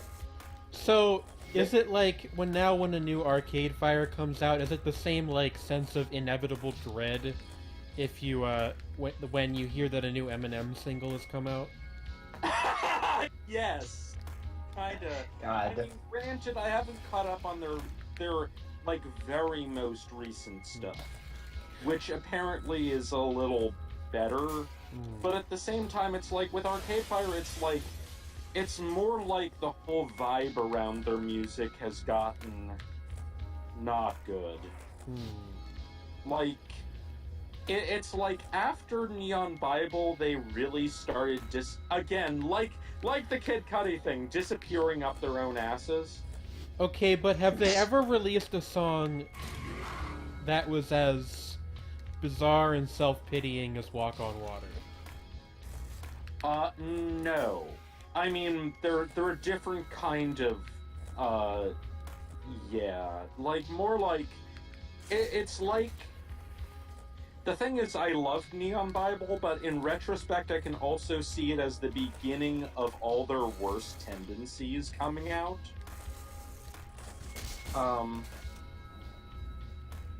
And it's like, how do I explain that?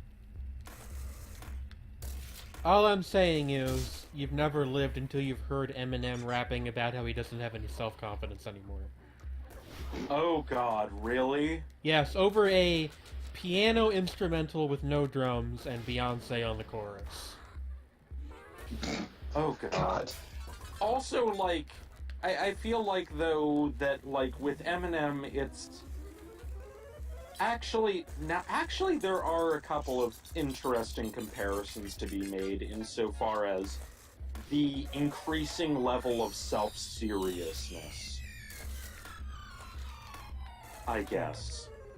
If that makes any sense? It does. Maybe it might be a bid to be taken more seriously as a like actual Grammy-winning artist or something. That might be the goal. Maybe. It's just like, I don't know how to. Yeah, it's just like with the Arcade Fire, it's like they became everything in a way that people who didn't like the Arcade Fire said they were to begin with. Like, they became like this weird, not very good amalgam of Talking Heads and Bruce Springsteen. And, like, previously they'd been moving in that direction, but at some point it's like, God, I'm so populist! Just overtook them entirely. You want to know what's good about life? What? Sci-Hi the Prince's album finally got released. Yes, you have been mentioning that. It's very good. Yeah, you've mentioned. I don't know anything about Sci-Hi the Prince. He is a writer for Kanye West and a couple other people. And he was like making an album for like a good 5 years or so. Yeah. And at some point it got stuck in like development hell, and then there was a whole thing where he like made a Kanye diss track, but then they made up, and there was a whole bunch of stuff. Very good album. You know that that's reminding me of how the that one My Bloody Valentine record was in limbo for like over 20 years. Yeah, I heard about that. That came out like what, 2015? Yeah, and apparently was pretty good. I just haven't heard it yet. Because, like, I don't know, I knew it was around, I just didn't super closely pay attention to it.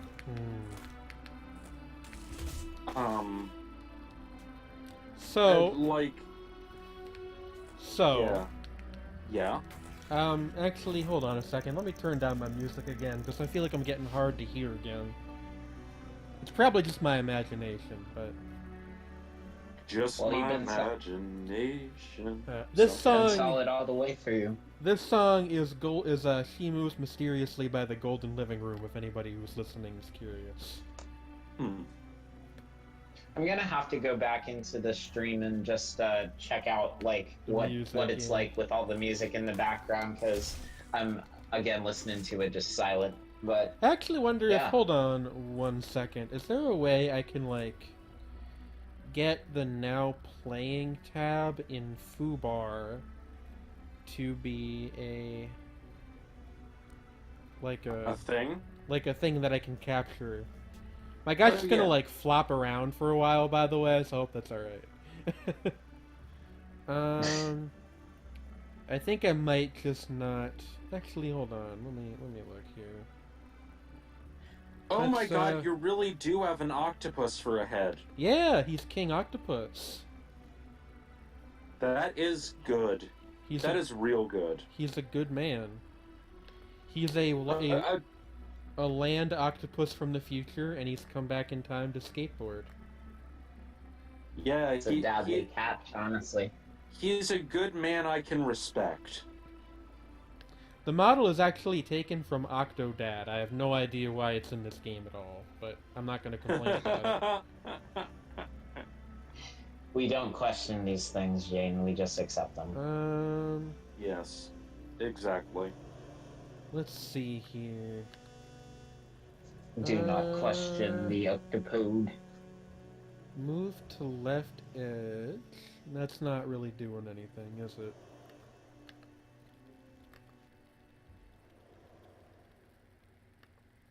I'm seeing something, but yeah, you're probably just seeing like windows move around right now. It's just like the window for Foobar, and it's just kind of there. There, yeah. I don't know that I'm gonna be able to get this to work. I can't. If I could like resize it myself, it would be a different story. Maybe I can like. Oh, is there like a button where it's like not minimizing it to the taskbar, but minimizing it as in like, I don't know how to, I don't know if that's even a thing in Windows. Snip tool? Curry suggested something.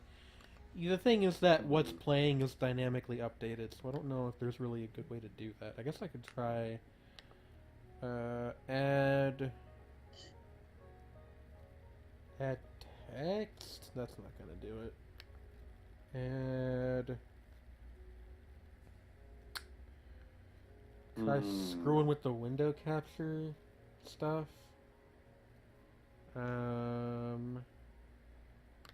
Okay, like, it gets to there, but I would just like to, like, maybe... See, the thing is that I can't resize Thug Pro for some reason. It's just not letting me do that. If I could just, like, move that to one side of the screen and then have the Foobar player on the other, that would be great. I'm gonna have to mess around with it, because we probably are gonna play Thug Pro again on the stream. So, yeah. So, we will there's a smaller Thug Pro now. Oh, did it change size for you guys? That's weird. Yeah, it is like a little letterboxed box. Oh, well, yeah, that's, I turned off the, like, fit to screen thing, but it's not enough room. I was trying to, like, see if I could maybe divide the screen evenly in half, but I don't seem to be able to. Yeah. So, I'll take a look at that, like... Unfortunately, I in the didn't. future. Yeah, I didn't get as much time to set up as I wanted today. Unfortunately, because there was that whole Discord outage a few hours before we started, Yeah. and then I wanted to I don't think out. I was awake for that. It was interesting. I'll tell you about it in a second. But and then on top of that, I wanted to get the Indie Bazaar episode on Touhou 16 knocked out like right away. So I did that. Oh yeah. And then I only had like an hour left before the stream. So.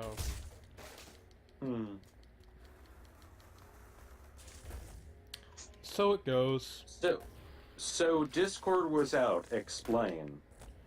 Jeez, how do you even explain? I don't know. Trey, what would you say? What would you describe what happened as? It just kind of like did the thing where it won't show you any of your servers, like the so you could see like your friends and everything, and I think that individual chats worked, but you couldn't join any of the actual servers you're part of. That's actually different than what that's actually different than what happened to me. That's really odd. So what happened for me was that was what happened yesterday. I don't know if it was exactly the same today. Oh no, today like you would go to chat in a server, and you'd get a message from a moderator bot telling you that you could not post in the server, and it happened. Oh yeah. Like regardless of where you were.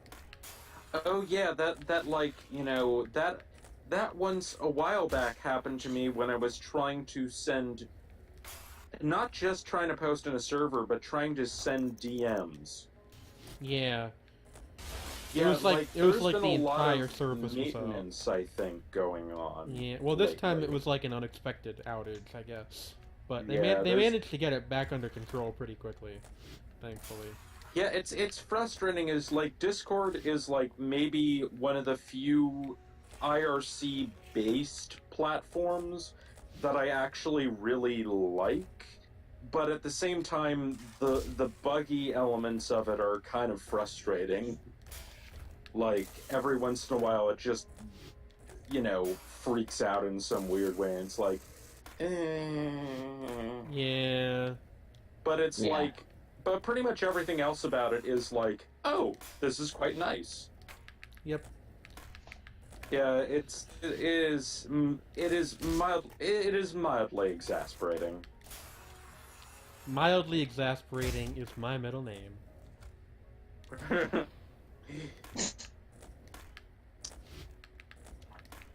Do you go by your middle name in some contexts? Just, I'm mildly exasperating, how are you? Hey, my name is Trey Tiny Drywall L. What's yours? Why does the drywall have to be small? Because it's just one big drywall sound, right? That sounds Big like drywall. That sounds like the worst battle rap name of all time. Big drywall. Big drywall. And I used to know a guy who went by Big Dumbbell. drywall coming at you. Like they went by what? Dumbbell. Dumbbell. Yeah. God. Dumbbell. God. What kind of self-drag? Yeah, Are there worse battle rap names than that?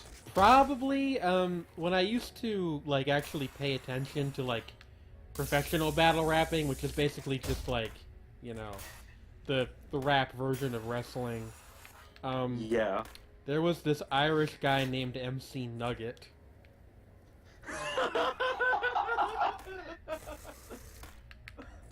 So there's that. Oh my god, you went into the warp zone there. Yeah, I don't know. I've never seen that before. Yeah, but so MC Nugget. Yeah. All right then. I don't know. I'm trying to remember. There were a lot of pretty bad rap names that you used to see, like back on King of the Dot and stuff like that. Yeah. Actually, Shuggo, who was kind of a meme for a while, that was a pretty bad one too.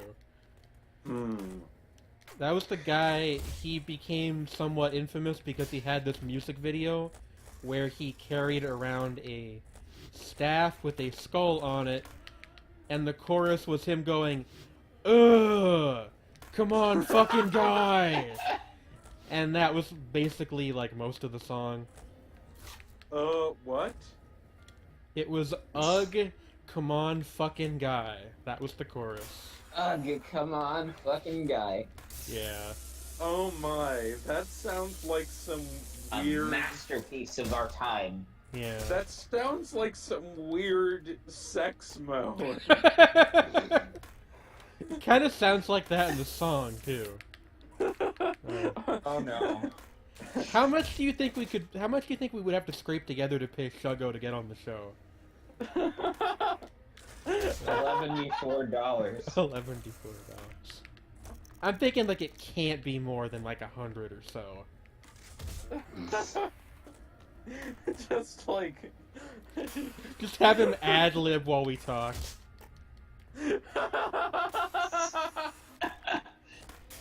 Oh my god, just,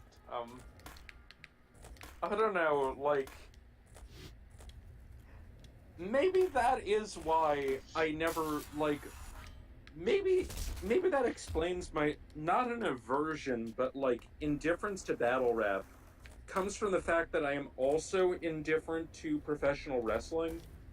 They are like So- kind of similar. That wasn't always true. There used to be a lot more like I don't want to sound like an elitist, but I don't know how else to put it. Like quote unquote real battle rapping where there was actually like a beat and they would try to come up with stuff off the top of their head.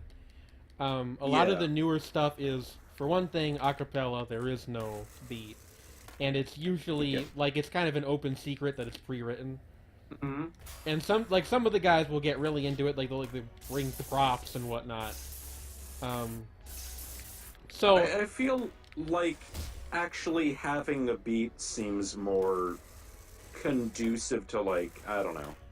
well, the argument I've heard to represent both sides fairly is that in a genuine like off the top of the head battle, having a beat usually just meant that there was an instrumental in the background because keeping the beat while also coming up with things that are relevant to say is mostly impossible for most people.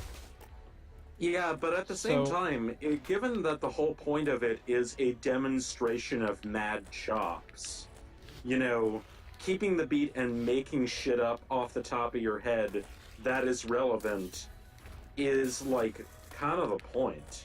I guess so. Like again, I don't even really disagree with you. It's just that like that's not how they see it, I guess. I mean, that's fair, but I feel like the difficulty kind of adds to the point. Yeah. Like, you know, it's like... And also being able to, like, do things like, you know, continuously make stuff up and, like, vary your flow over a beat, that's even more of a show force, I think. Yeah. personally. The thing that I've heard, like the appeal has been explained to me as like it puts like 100% of the emphasis on the lyrics and on the theatricality of it. So I guess that's people, entirely understandable. I guess people like it for that reason. Yeah. And also, at the same time, I can also understand, like, not having an instrumental and then allowing, like, the rhythmic emphasis to come from the voice and being able to, like, There's vary the that speed too, of your yeah. flow and stuff. Actually, I just thought of another really bad battle rap name. I'm like 99% sure there's a guy named Throsaurus Rex. Oh my. I might be misremembering my. that one, but I'm pretty sure that's correct. That sounds like an actual name, unfortunately. Rest in peace. Rest in pieces, more like. Little tiny pieces. Oh, and there's also Token, who is now like does regular music, but I always thought that one was just kind of lame. How do you spell that? Just Token, like a Chuck E. Cheese token. Token. Yeah. God. Okay.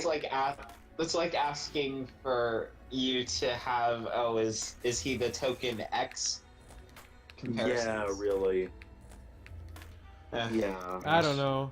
Rest in peace. The token fill in the blank. Fun. Yeah. Anyway, now that we've dragged like literally half of the King of the Dot roster, how was you guys' weeks? Solid. That's good. Uh,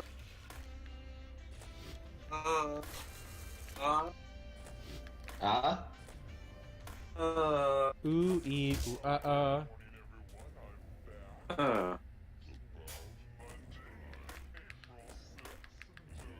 hmm.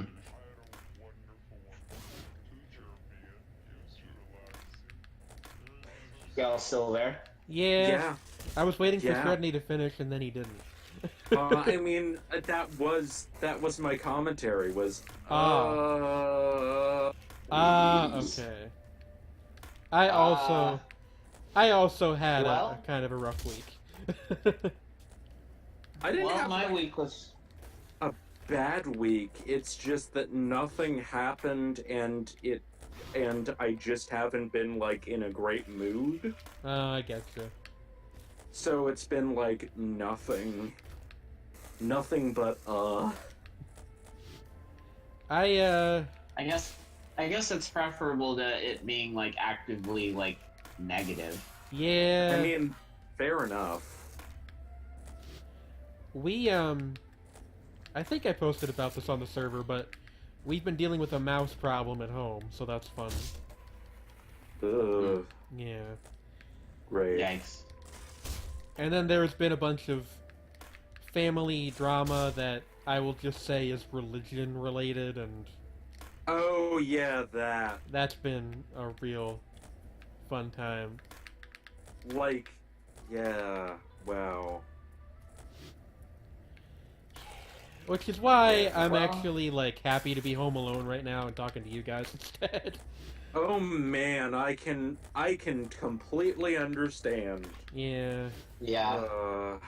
Wow. Thankfully, my week was pretty chill. Like, mostly I'm just trying to figure out how I'm gonna get home for Thanksgiving. You could take a skateboard tied to a truck. That would be functional. Functional until the wheels come off and you start using your feet Eh. for a few seconds. What do you need feet for anyway? We'll try not to think about that part. Yeah.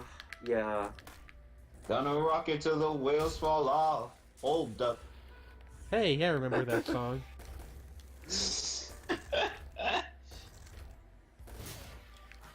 Smoking weed every day and all that. Yep. Is that the logical conclusion to our discussion of 42%? What? Yeah. Way earlier, 42.0%. Oh, I and see. it was only a tenth of a weed. Hope you're ready for the next episode. Hey. A tenth of a weed. Oh, weed every day. Smoke a tiny quantity of weed every day, apparently. To extend the life of your stash. Exactly. Small highs, little highs. Little tiny highs. Little tiny highs. They're Did I get petite. transported to You the can middle of pat a them on Devin the head. Dude album? What are you guys talking about? We're talking about little tiny highs that you can take home with you, Jane. You guys are something else. Pocket-sized weed stashes. That's why we do this show, though. It's because we're all something else, really. Something or other. Also, we forgot to do the MS Paint adventuring the last time that we were Well, on this stream. I don't know. Like, if we're gonna be doing 3-hour streams, I don't know that I want to extend them to 3.5 hours to do the paint thing. And also, That's fair fair. enough.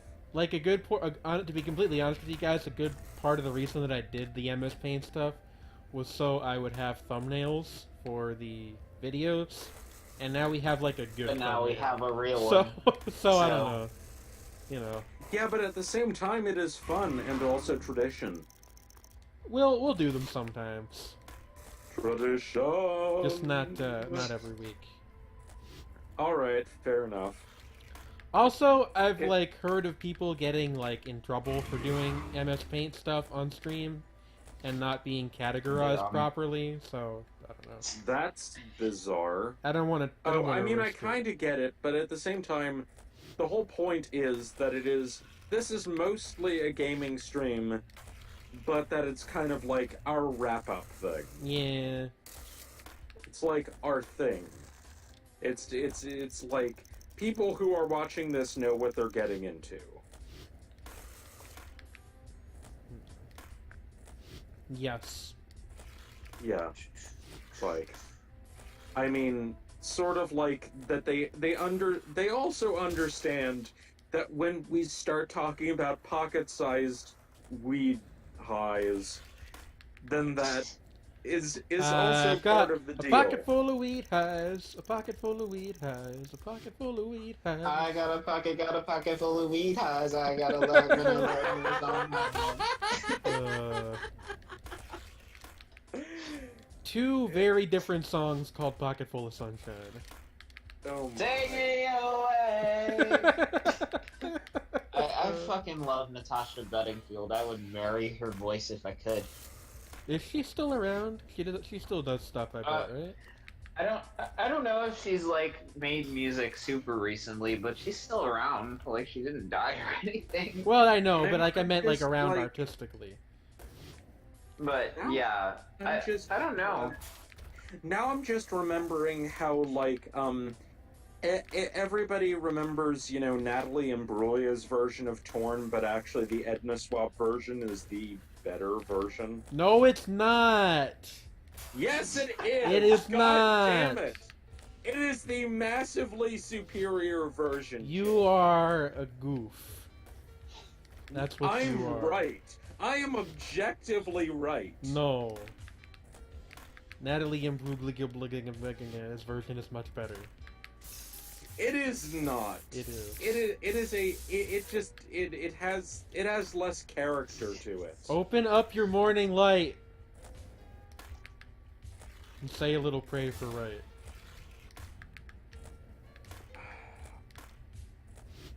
Jane, I will never get tired of your wrong opinions. Hey, all of my opinions are good and magical. They're good and magical, but they're not always right. What are other opinions I have that you consider wrong? Hold that thought, because I have to use the restroom quick. Oh. You can tell me when I that come me- back. Alright, I can tell you when you return exactly what opinions you have that are good and magical and totally fucking wrong. We have fun here. Oh, Uh, I have to be careful to not drop my entire recording setup on the floor. that is reasonable. Okay, let me think. Opinions that are just objectively wrong that Jane has.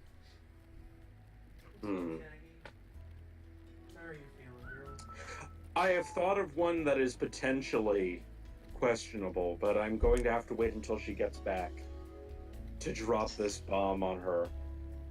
Are any of my opinions wrong? Objectively wrong? Yeah. I don't know.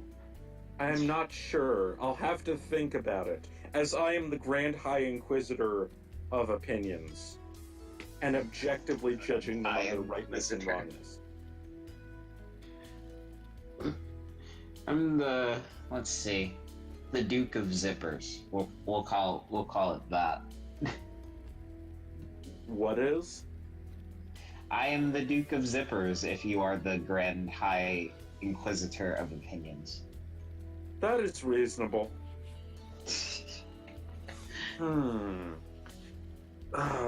Jane Pinions. Assessing the Jane Pinions. With my... I am so rational and objective. You can't take that away from me, communism. You have to have an high IQ to understand Sredni's opinions. Exactly! Good God. Oh my god, that post will never not be hilariously awful. It will live in infamy forever. Yeah, it's sort of like, oh god, what's the one with the incomprehensible sentence? You've memorized it. Has anyone ever been so far? Yes, that one. Oh my.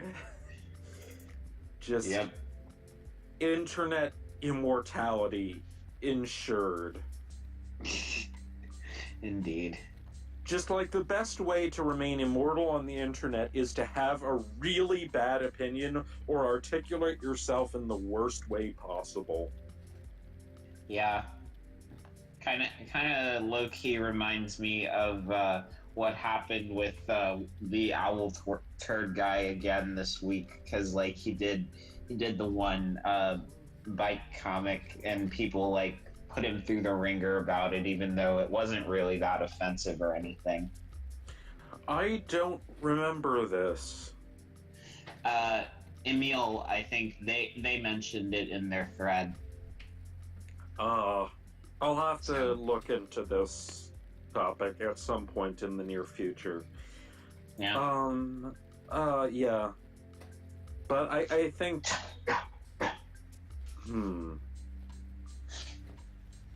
God damn it, Jing, get back so I can, criticize you some more. You're looking to roast. I'm looking to roast. I'm gonna have some delicious roast. Some fresh French roast. I'm gonna do it entirely in French. So it'll be a French roast. Well, hello, everybody. Hello. Hi. What is your favorite Monogatari character? Hanakawa, probably. Why? Unfortunately, that's not an objectively wrong opinion. I'm sorry, but you're actually right this time. See, I told you. Hanakawa is pretty damn good. So, I can't roast you on that. Hello, Win. I have been spoken to in the chat. I felt the need to respond. Hello. Anyway, yes, you may now, do the thing. Witchy Win seems to be trying to get your attention over something. Yeah, that's what I said hello to earlier. That is why I was doing that. Mm-hmm. That makes sense. Yes.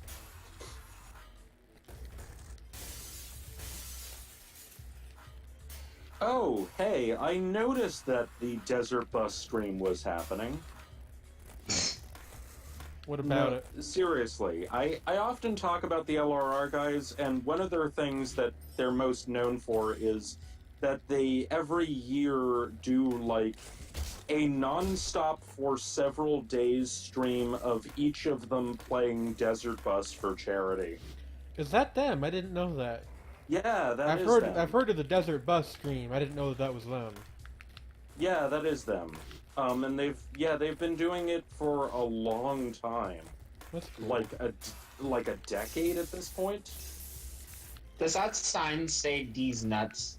It might. Some of the signs that had logos on them were replaced for this version of the game. I guess they just didn't want to get sued. Yeah. I know there's one in one of the warehouse levels that just says the Neversoft logo used to be here, which is pretty good. Gotcha. I miss Neversoft. They were good. Yeah. Friendly little eyeball. Oh dev team. no, you return to the ocean from whence you came. I like that about this guy is that like there's a great tragic irony to his character, which is that he's an octopus but he can't swim. Oh. Well, I mean, maybe he can, but he just can't get out again. This year is the 11th Desert Bus for Hope. Wow. So they've been doing this since what, 2006? Yeah, That's crazy. They've been doing it since they were primarily just like almost exclusively doing sketch comedy stuff. So, like, to put that into perspective, because this is on my mind lately because we're watching it on the server, when they started that, the very first season of Haruhi Suzumiya had just started airing. Of Para what? Haruhi Suzumiya. The very first season of what had started airing? Haruhi. Haruhi. Oh, Haruhi. Yes, yes. Oh. Yes. Oh. Yes. Oh, wow. Yes. Yeah. Quite a long time ago. Now I feel old. Yeah, me too. Every time I think about how long it's been since that was on the air. And I'm oh my god, I was in middle school when they started doing Desert Bus. Yep. Holy cow. Like in that same vein, I've been like writing a running article on the series as we rewatch it, and every time I do, I'm like, I'm actually like 4,000 years old. That's just how I feel, you know? Yeah. You know, what's funny is that at that point, I was like one of those people who, during middle school, I was not an anime hater at all. It's just that I was averse to it. You know, in I a gotta low-key kind of way. I gotta say, Shreddy, that sounds like something an anime hater would say. I mean, it would be if I weren't like just a next level weeaboo now. I'm just kidding. I know. Trey, what were you up to 11 years ago? 11 years ago, shit, what was I, 10? Let's see, I was probably in the, like, 4th grade or so, and what was I even into back then? Crap. I had fantasies of owning my own television network. Okay. You know. Okay, that's actually something I can relate to, in a weird way. I know, like, an odd number of people for whom that was, like, a thing when they were a kid. I don't think I did, like, TV networks, but... Pardon me. I wanted to make video games, which is honestly, in principle, like, pretty similar. I used to make fake TV guides. That's actually kind of adorable. And, like, what I would do, us getting onto this actually reminds me. I was a frequenter of the Nick.com show suggestions message board.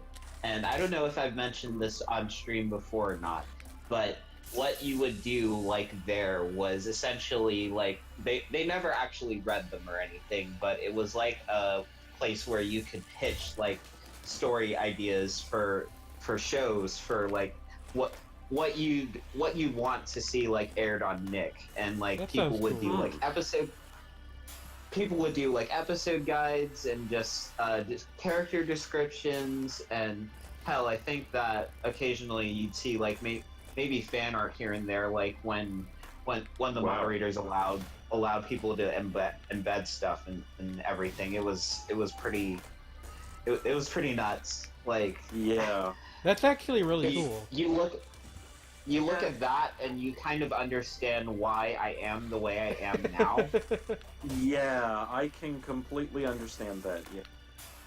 Also, I wanted to thank Win for mentioning that we are the reason that she paused the DB stream today. That's very flattering. Thank you. Hey, hey, when is another LRR fan? Good. Yeah. I have a great fondness for Talking Simulator and Watch and Play personally. I actually was reminded by that comment of something, which is that come January, Shapes and Forms will already be in its second year. Whoa! God damn. Yeah, I mean, we did take a hiatus for a while because for a while there I didn't have any free time to stream, but Yeah, but still. still, yeah. Wow. Have I really been guesting that long? You haven't been on all of them, but you've been on most of them. And I think Trey has literally been on every single one. Yeah. I think Trey has, but like, whoa, what? I Yeah. am in fact very proud of that, and I intend to keep that streak. To the point where if I end up streaming next week, because I know you said you might be able not be able to come, I intend to like not use the Shapes and Forms branding, so that way you can like keep up your score. Yeah, it's like it would be like, I don't know. It's like what would you call it? Oh, what? Shapes and PJ Forms Live, without probably. Trey. Yeah, that's just the PJ live streams that I do sometimes. Oh, like just your kind of regular stream. Yeah, my one that's usually either me by myself or me and CC. Yeah. I should. Yeah. Well, I mean, whatever you do, it'll probably be good. And like, I don't know if I'd necessarily like would be able to tune in or not, because like I'm not sure what my situation on Friday is going to be that's exactly fine. like. Totally understand. But if I get the chance, I probably will see it. Well, thank you. That means a lot. Hmm. Shapes When and suggesting just shapes for the stream. Shapes without the forms. Yes, I am also agreeing with Witchy and Alex. Alex Stacy is an adorable human being and good. Which is the He's- one all right. that always wears like hunting caps? Yes, he does. He is a lovely person. Oh, is that him? I was asking if that was him. Yeah, he's always wearing like caps. Yes. Okay. What were you gonna say, Trey? So I've slowly been going through the levels of how much Windows I have to install on my computer in order to try to get it to work. And so we progressed from simply emulating the program to emulating Windows itself, and now we're going to fucking install Windows on my computer just because. Oh my. Trey, by the time you get done, the stream's gonna be over. You're right about that, but I don't care. I mean, we'll play it How again. exactly but- are you surfing through the sky? Oh, I was on a telephone wire. That makes sense. Okay. Does it really? Does it?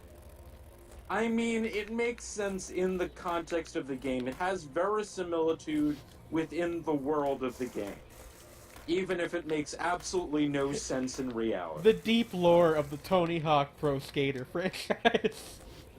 Exactly, it is the deepest lore. There actually was this. Okay, let's ask ourselves a real question. What has the deepest lore? Touhou. Tiny Big and Grandpa's leftovers. 100%. Like, Touhou has the deepest lore. Okay, excluding Touhou. Why excluding Touhou? Because That's fact the is answer. That Touhou is so. Because That's Touhou it. is so deep in terms of lore that and just so kind of weirdly ubiquitous as the deepest lore thing that it kind of is its own category of lore. Do you want me to Okay, say? Go on. So my honest answer in this regard is because, and it's probably because I'm not into Touhou, but Destiny. Maybe. Huh. You have to like. I see what you're saying because it's not that it has like the most lore. It's that you have to work hardest for it relative to what you have to do in the game. Okay, right? that God, makes yeah. sense. I was thinking Marathon. Incredibly deep lore. What? Yeah. Marathon. Marathon can see is that too. pretty fucking esoteric, yeah. Yeah, it's like Marathon has extremely esoteric lore. Touhou just has a lot of it, and there's a lot going on. There's some weird shit in Touhou, though, too. Especially when you There get is into, like, some the weird side shit. materials, like... Oh yeah, And, of course. that one character who is just, like, from the outside world. Huh. The girl from the fighting game, whose name I'm now blanking on. Yeah, and it's just like, and then, like... But yeah, it's like, I feel like... I'm Halo trying to does think have of, deep like, lore. ones that have, like, comparably deep lore, but aren't, like, immediately obvious answers. Monogatari, or is Because that too obvious? Well, Monogatari, okay, yeah, Monogatari yeah, Monogatari has some pretty deep fucking lore. And actually, on that same note, and relating to what we were talking about earlier, Haruhi. Especially when you get into the What? books. Oh, Haruhi? Oh yeah, Yeah. oh god, You get, like, alternate Fate has the- timelines and... oh god, Fate. Fate, true. Fate is nothing but lore. And also, space dolphin sex scenes. And also girls that Burb is into, Yes, that's true. who are mostly the same girl. Sumareko not. Usami, that's who I was thinking of. Thank you, Win. But yeah, okay, like, God. Pretty much anything that, what's-his-face who did, Higurashi has done. Oh! That Pretty guy! fucking- Uh... yeah, that dude. Him. The Higurashi man. Yeah, Ryu something E07. Yeah, that guy. That Also, dude. I feel like the actual most obvious answer that I don't want to say because I'm not particularly fond of it is Homestuck. Homestuck does have... Yeah, Homestuck is some deep shit. There's a lot going on in Homestuck. Hey, Sredni, Yes? did you hear about the fucking Sweet Bro and Hella Jeff book written by I Drill? did! I haven't seen I it heard yet, about that but also, which is Sweet a Bro and- fascinating the fact- thing. The fact that Sweet Bro and Hella Jeff, and to a lesser extent Problem Sleuth, are part of Homestuck lore actually adds a whole layer of ridiculous bullshit to it, if that makes any sense. Yeah. Honestly, Problem Sleuth, gosh, like, I remember reading through it and being like, in some respects, I actually like it a bit better than Homestuck. Yeah, that's, I think Emil actually likes Problem Sleuth better than Homestuck. Yeah. I don't know if I'd say so, like, entirely, but certainly In certain in some respects. ways. Going Yeah. back to stuff that's by Bungie, Win mentioned Halo. The Halo franchise, which I think is fair. Oh yeah. Outside of the main game Had to complete the trifecta. Fate, got a lot Touhou, Fate, Touhou, Halo, and Gundam. Yeah, oh Gundam. Oh Jesus. Jesus fucking Christ, Gundam. Well, they were just listing things that they were into, I but know, Gundam but I'm is just definitely saying a those are all candidate things too. with deep fucking lore. Especially Gundam. Like, well, not to quite to the extent of Fate, because Fate has so many damn side series that it's impossible to keep up with, whereas Gundam has, like, 2 or 3 timelines that are fairly consistent. People who But are then- super into Fate have like a very high weeb power level. Yeah, you have to. You and, gotta be I mean, dedicated. Gundam is also, like, a pretty high weeb power level. Yeah. Because, like, truly following Gundam. Like, actually having seen all of Gundam. Like comprehensive Gundam knowledge.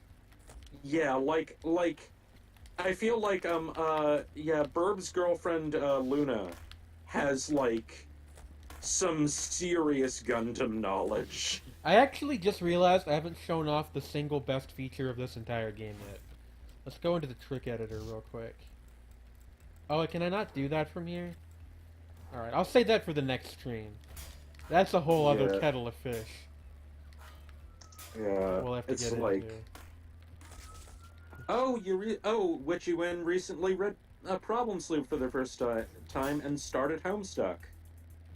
And also, as she says, you know, I'm a massive I'm a massive lore nerd, so I guess it's not surprising that I'm into those series. Yeah, that Were is you something gonna that say? I can... Were you gonna say I'm a massive win? Well,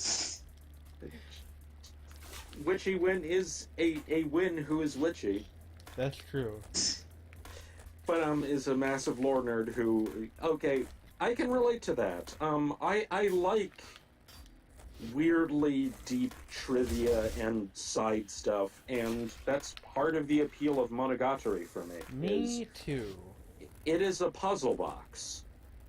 I like reminding people that there is a thing in Touhou that was released as a short story with one of the musical albums. So already we're about 18 layers deep. And oh man. It was about a bunch of people who get lost in Gensokyo and they get murdered.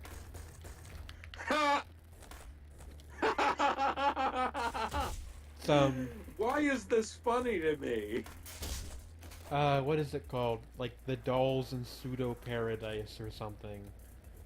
It's just like, why is it hilarious to me that there are a bunch of normal people who go to Gensokyo and get murdered? Why am I that kind of person? Well, it does seem kind of out of character for the franchise, and really it is. But I don't remember how old that particular story is. Yeah. Just like, Really makes you do a rumination.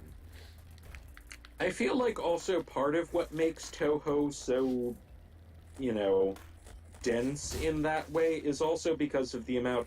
Like, the canon alone is deep enough, but the fan-made content is so dense. Oh yeah, like, you can, like... Touhou fan fiction is like a medium unto itself. Exactly. And then there are, like, whole Danmaku franchises that are essentially indirect tributes to Touhou. Ah, Renpi, yeah. Or I think that's what it's called. Yeah, like Lenin. That's what I was thinking of. I don't know why I said Renpi. Yeah, the one where, you know, everyone is gender ambiguous. It's the same. Yeah, it's the same thing. Renpi is like Renpi is that visual novel engine. Yeah, that's exactly what that is. I don't know why. I don't know how I managed to confuse those two things. Yeah. I guess they both have a comma in them. That's where the confusion came from? I suppose, or rather an apostrophe. Apostrophe, yes. Yeah. Of course. Perhaps. Indeed. But yeah, like, it's just like, that whole thing wouldn't exist without, you know, the whole fan culture surrounding Touhou. And it's Indeed. like, that's its whole own thing with a fucking wiki. And so it's like that's part of what makes Hey, Touhou do you guys know what it would be called if Win made us a website about shapes and forms? What? Oh, Win Key. A what? A Win Key.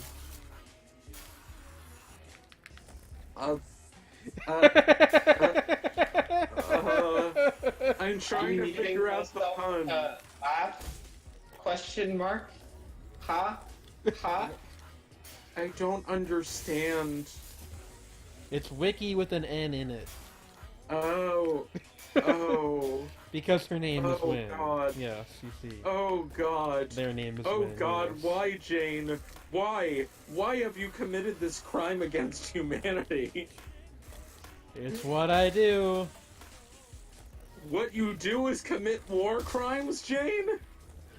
Arrested for pun crimes. Pun crimes. Oh god. Oh god. I now that I get the pun, I'm in just insufferable pain. I'm dying here. I'm actually dying. I'm dead on screen, James. I guess we'll have to call. I can't eat words. I guess we'll have to call an ambulance. And the ambulance died in his arms. I actually quite like that song. What do you guys think of the Cutting Crew? What song is that? Died in Your Arms Tonight by the Cutting Crew. Well, actually, what I was referencing was the live version of The Dreamer Is Still Asleep by Coyle from the album And the Ambulance Died in His Arms, which takes its name from a line in that song. Oh. And it has a bit at the end where John Balance is chanting, "Somnambulist in an ambulance, somnambulist in an ambulance, I kissed and killed an ambulance, somnambulist in an ambulance." Can I ask you a question? Yes. Why? Why? Because it's Coyle and they're like that. Sometimes That's it's just like point. that. Because the two main people in Coyle are no longer with us, unfortunately. Oh, is that so? I actually did not know that. Yeah, John That's Balance sad. died in an accident, falling off his balcony, like about a decade ago, and Peter Christopherson died in, I think, 2011, just of heart failure, as far as anyone can tell. That's sad. Yeah.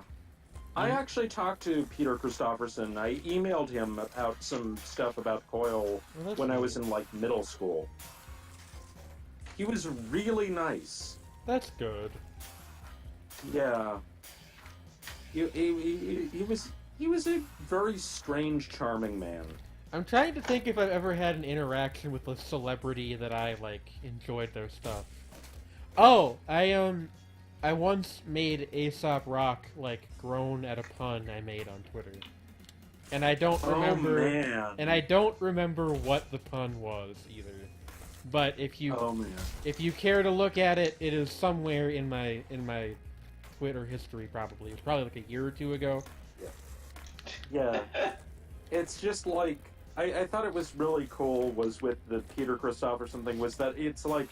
He actually personally answered the emails to Threshold House, his record label, and it was like, wow, cool. That's nice. Somebody he actually answered my fan mail. That was really cool. I think I've told this story once, but I used to go to the same forum as now somewhat famous electronic musician Igloo Ghost. Yes. And we got into a pretty bad, like, internet slap fight once. Oh, yeah, and you told me that you didn't realize he was like 10 at the time. Yeah.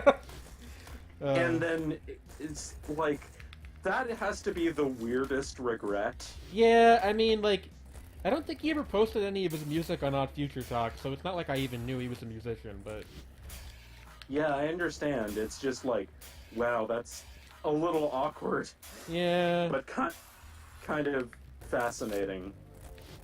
Hopefully, you know, he remembers it as being kind of funny, too. What the heck did I just... That would be good. Crap. The guy, from the, Gary Brents from Kara Nair, who are like a really sort of experimental kind of like punk black metal kind of band, apparently followed Emil on Tumblr for a while. I think I remember him talking about that, actually. Yeah, like, it came up because I had found out that, like, this project that I was curious about was one of his projects, and the guy has like 10 of them, including an experimental synth pop group. Because of course he does. But yeah, it's like, and apparently I think Luke Wyatt follows him on Twitter. Trey, do you have I'm fucking up in pronouns of my own significant other. I feel terrible. Yeah. So the band, the Griswolds, follow me on Tumblr, and then so does Jake Clark, who is one of the animators on Cuphead. Well, that's cool. That is really cool. Well, Cuphead and his pal Mugman. I don't know, like, who, something, Leonard Bernstein something. That's true. Yeah. Do you ever think about how true that is?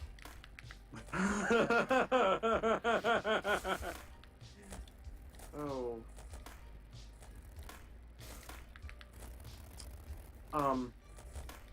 I don't think too many people of note have otherwise interacted with me. Yeah. Other than that, I got into an argument with Anthony Fantano on Tumblr once. You told me about that.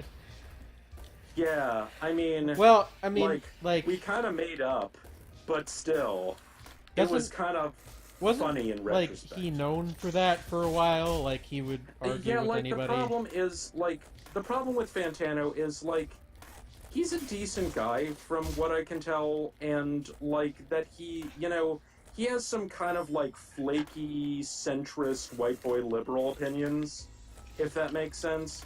But he's, mostly a decent dude. But, sometimes he gives too much credit to people who don't deserve it. And I was kind of, ragging on him a little for it. Ragging on Fantano. Yeah, I mean, he can take it. He's a grown man. Grown-ass man. Exactly.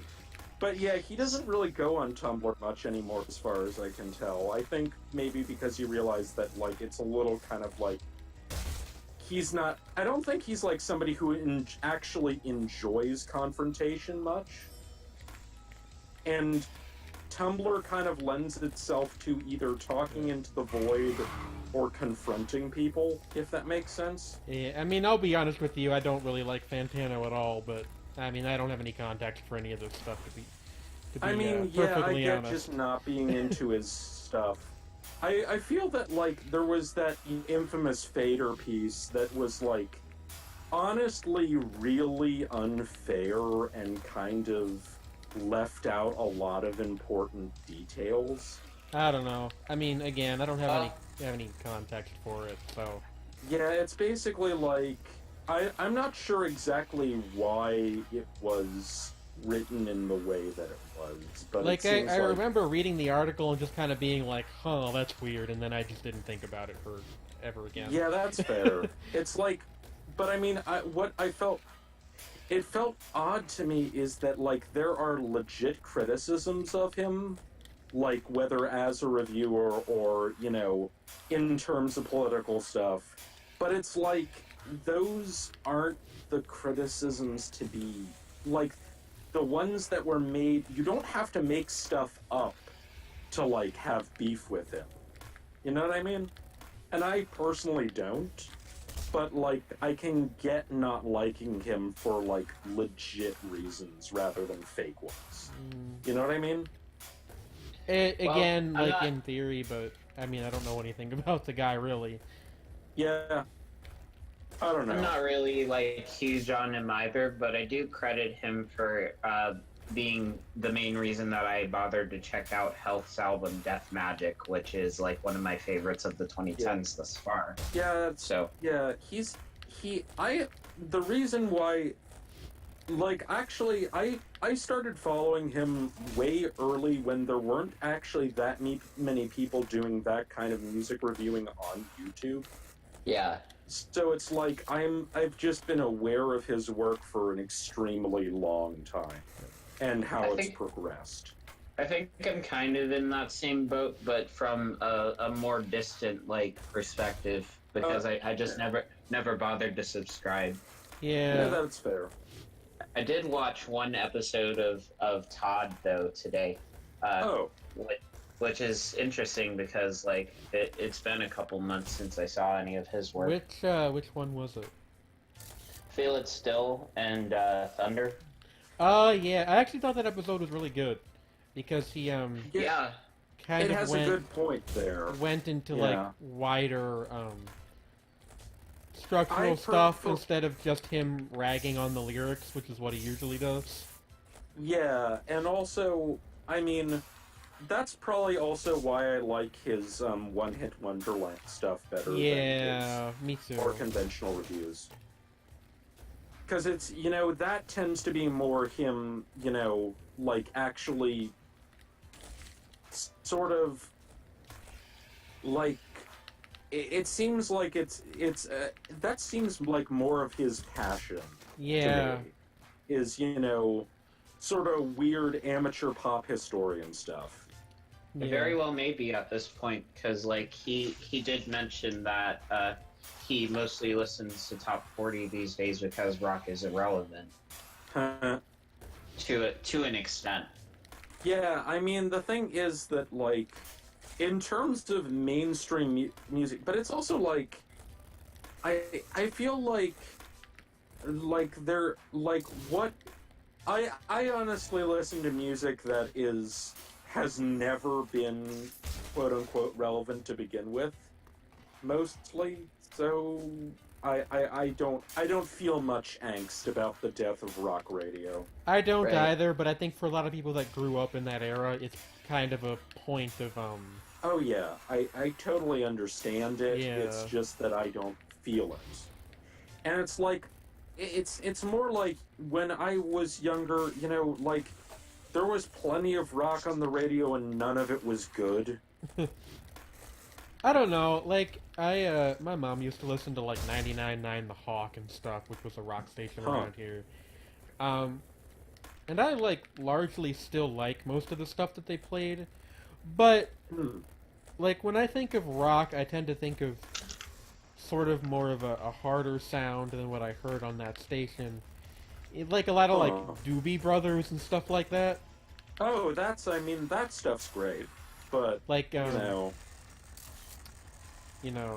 that one song where the guy says that I just feel like a lot of the recent-ish, last 20, 30 years, rock that's had, success, in the mainstream, has been not good. Yeah, I mean, I don't even know how much there is as far as rock that's had mainstream success in the last 20-ish years, other than... Well, the last 20 years... Or, sorry, not 20, the last decade, Last decade, yeah, there's not a whole lot of it at all. It's just Daughtry. Kings of Leon... Nah... It's funny. I was actually at a birthday party last weekend, and we let one of the guests use the Pandora for a bit, and I think that he had a Creed song. Oh no!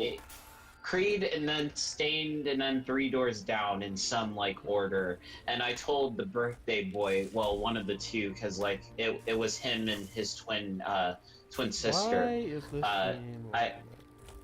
I told him that I couldn't tell that there were separate vocalists for any of the songs that we just heard.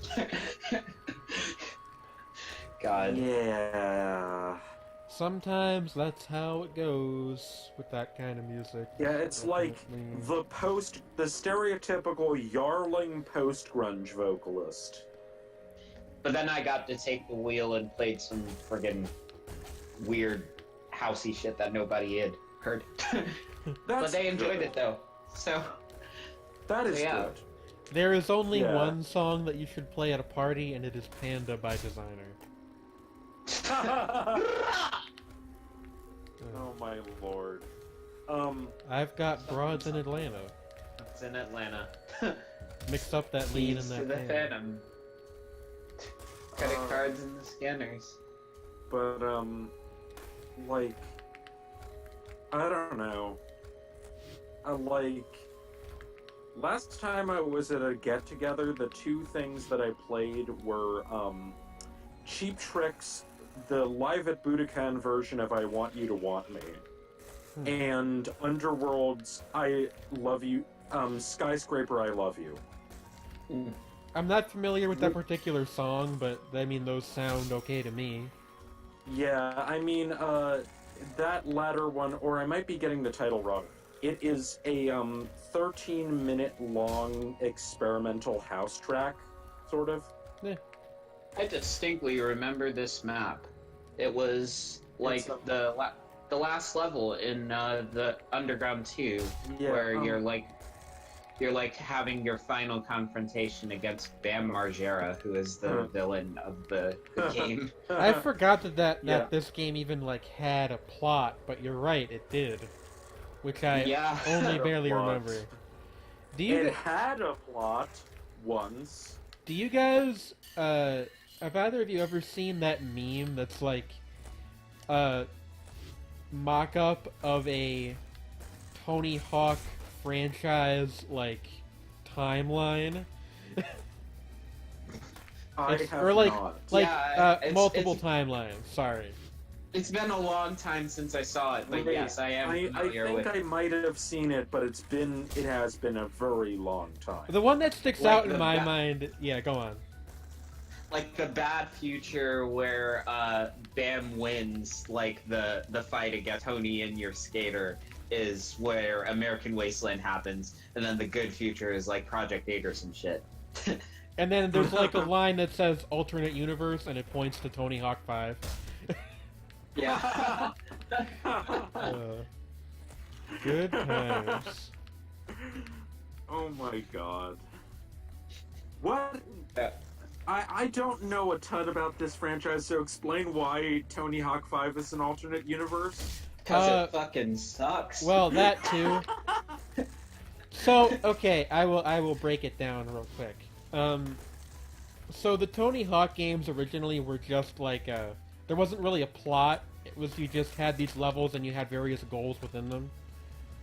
Like you had to get like a target score, or you had to collect like little collectibles or whatever. And that was the first, I think, 4 games. Tony Hawk 2, Tony Hawk 2, 3, and then 4.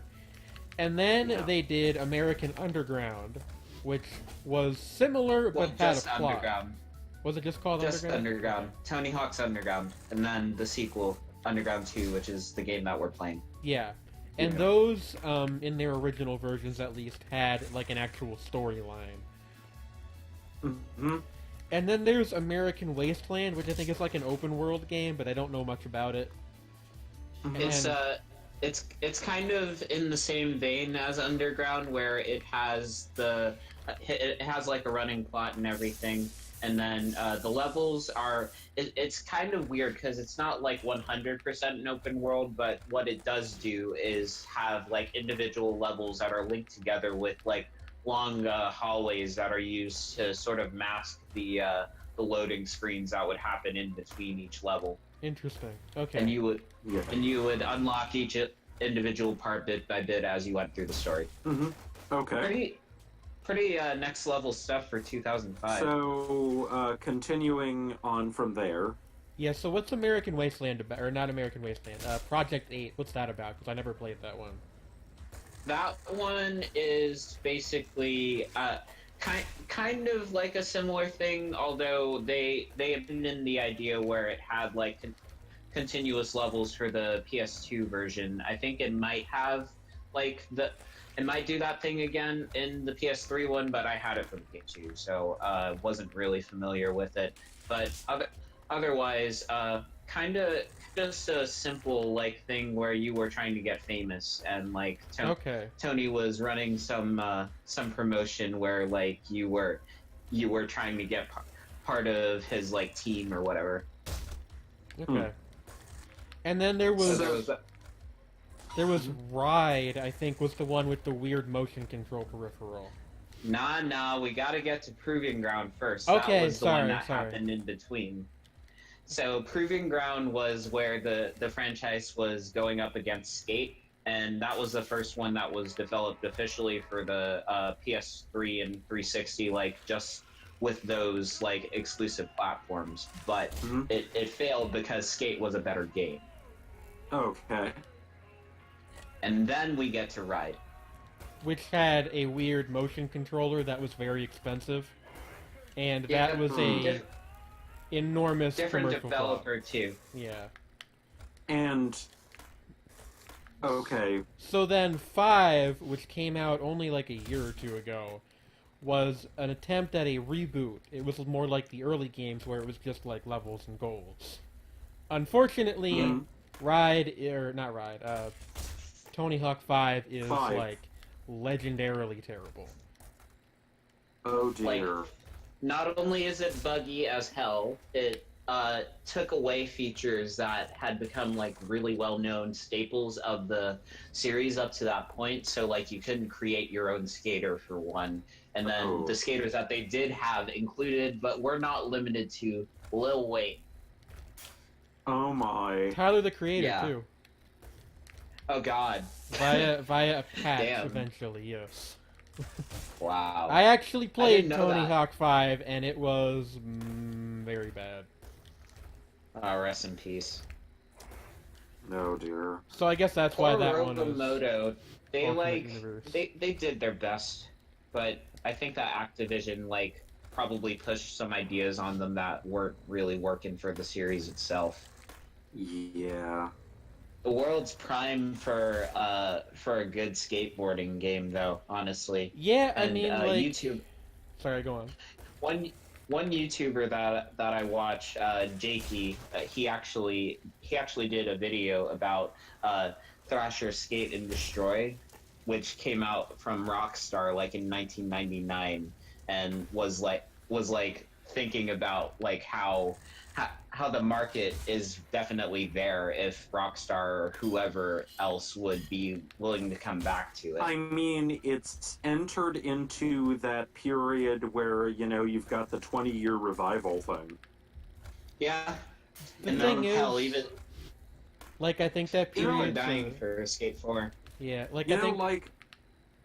like pop culture kind of does a cyclical kind of thing where 15 to 25 years you revive something. See, the thing is, like, I think that period is much shorter for games. Because. That's fair. Like, you know, you were having retro platformers, like, already a good 5-10 years ago that were emulating, like, the Super Nintendo style and that kind of thing. So, I feel like that whoever gets to this market first is going to have a real gem on their hands, provided the game is good. Yeah. I honestly almost wish that the Thug Pro guys would, like, try, like, see if maybe they could take a crack at it, but honestly, I don't know how many of them there are. I mean, I don't know. I mean, I'm just sort of thinking. I mean, actually, there is precedent at this point, like with the whole Sonic Mania thing, of fan-produced content being given official license. That is true. You know, done well. Yeah. Maybe Activision might give it a shot. I don't really see EA giving Skate a revival anytime soon because they closed the developer and I don't know if the trademark has lapsed or anything, but they've just kind of let it fester. Like the biggest activity in the series thus far has been bringing back, I think, the first 2 games to the Xbox One, which is cool, but that's mostly Microsoft. That didn't really have much to do with them. Yeah. But I was thinking more with, like, in terms of that while with games the revival turnover is faster, if it coincides with, like, other cultural factors, it can be, you know, very fortuitous. That's true, and there is I believe that the name of it, and I'm gonna like close up my stuff here quick because we're gonna end fairly soon. Mm-hmm. I believe that the name of it is "Pretending I'm Superman," which is a reference to a song from the first game soundtrack. Hmm. There's like a documentary about the Tony Hawk games in the works, like partially done by Tony Hawk himself. And I think if that comes out and it's like enough of a success, maybe that will lead to something from That somebody. could be interesting. So here I am, pretending I'm a Superman, doing everything I can. Hmm. Boom, boom, boom, boom, boom, boom, boom, boom, boom. Indeed. Alright, so, that about concludes our stream for the day. I will be back tomorrow with a PJ Live stream from, let me double check my times real quick. I'm pretty sure it's 8:30 to 10:30 EST, but I want to double check. And what we're going to do tomorrow is, because Kirby's 20th anniversary was a few days ago, I'm going to be playing through one of the early Kirby games that I'm very fond of. We'll be doing that tomorrow. And I will be joined most likely by my girlfriend, CC Rise. Yay. Yes. And, You should totally tune in. yes, you should. Yes. It is from 8:30 to 10:30, I was right. And, yeah, as I was saying before at the very start of the stream, or near the start of the stream, there is now a Patreon link below the Twitch viewing window.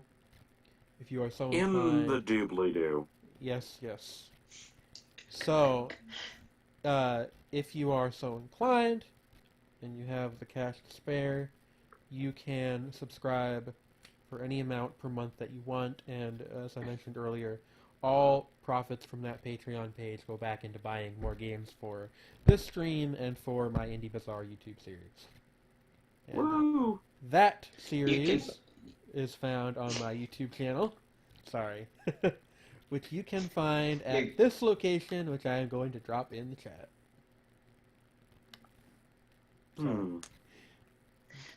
So my name is Trey Speak on just about everything. That's TRE Speak, and yeah, listen to my tunes and stuff on Spotify. I guess those are under Trevor Whatevr. Trevor WHATEVR. All right.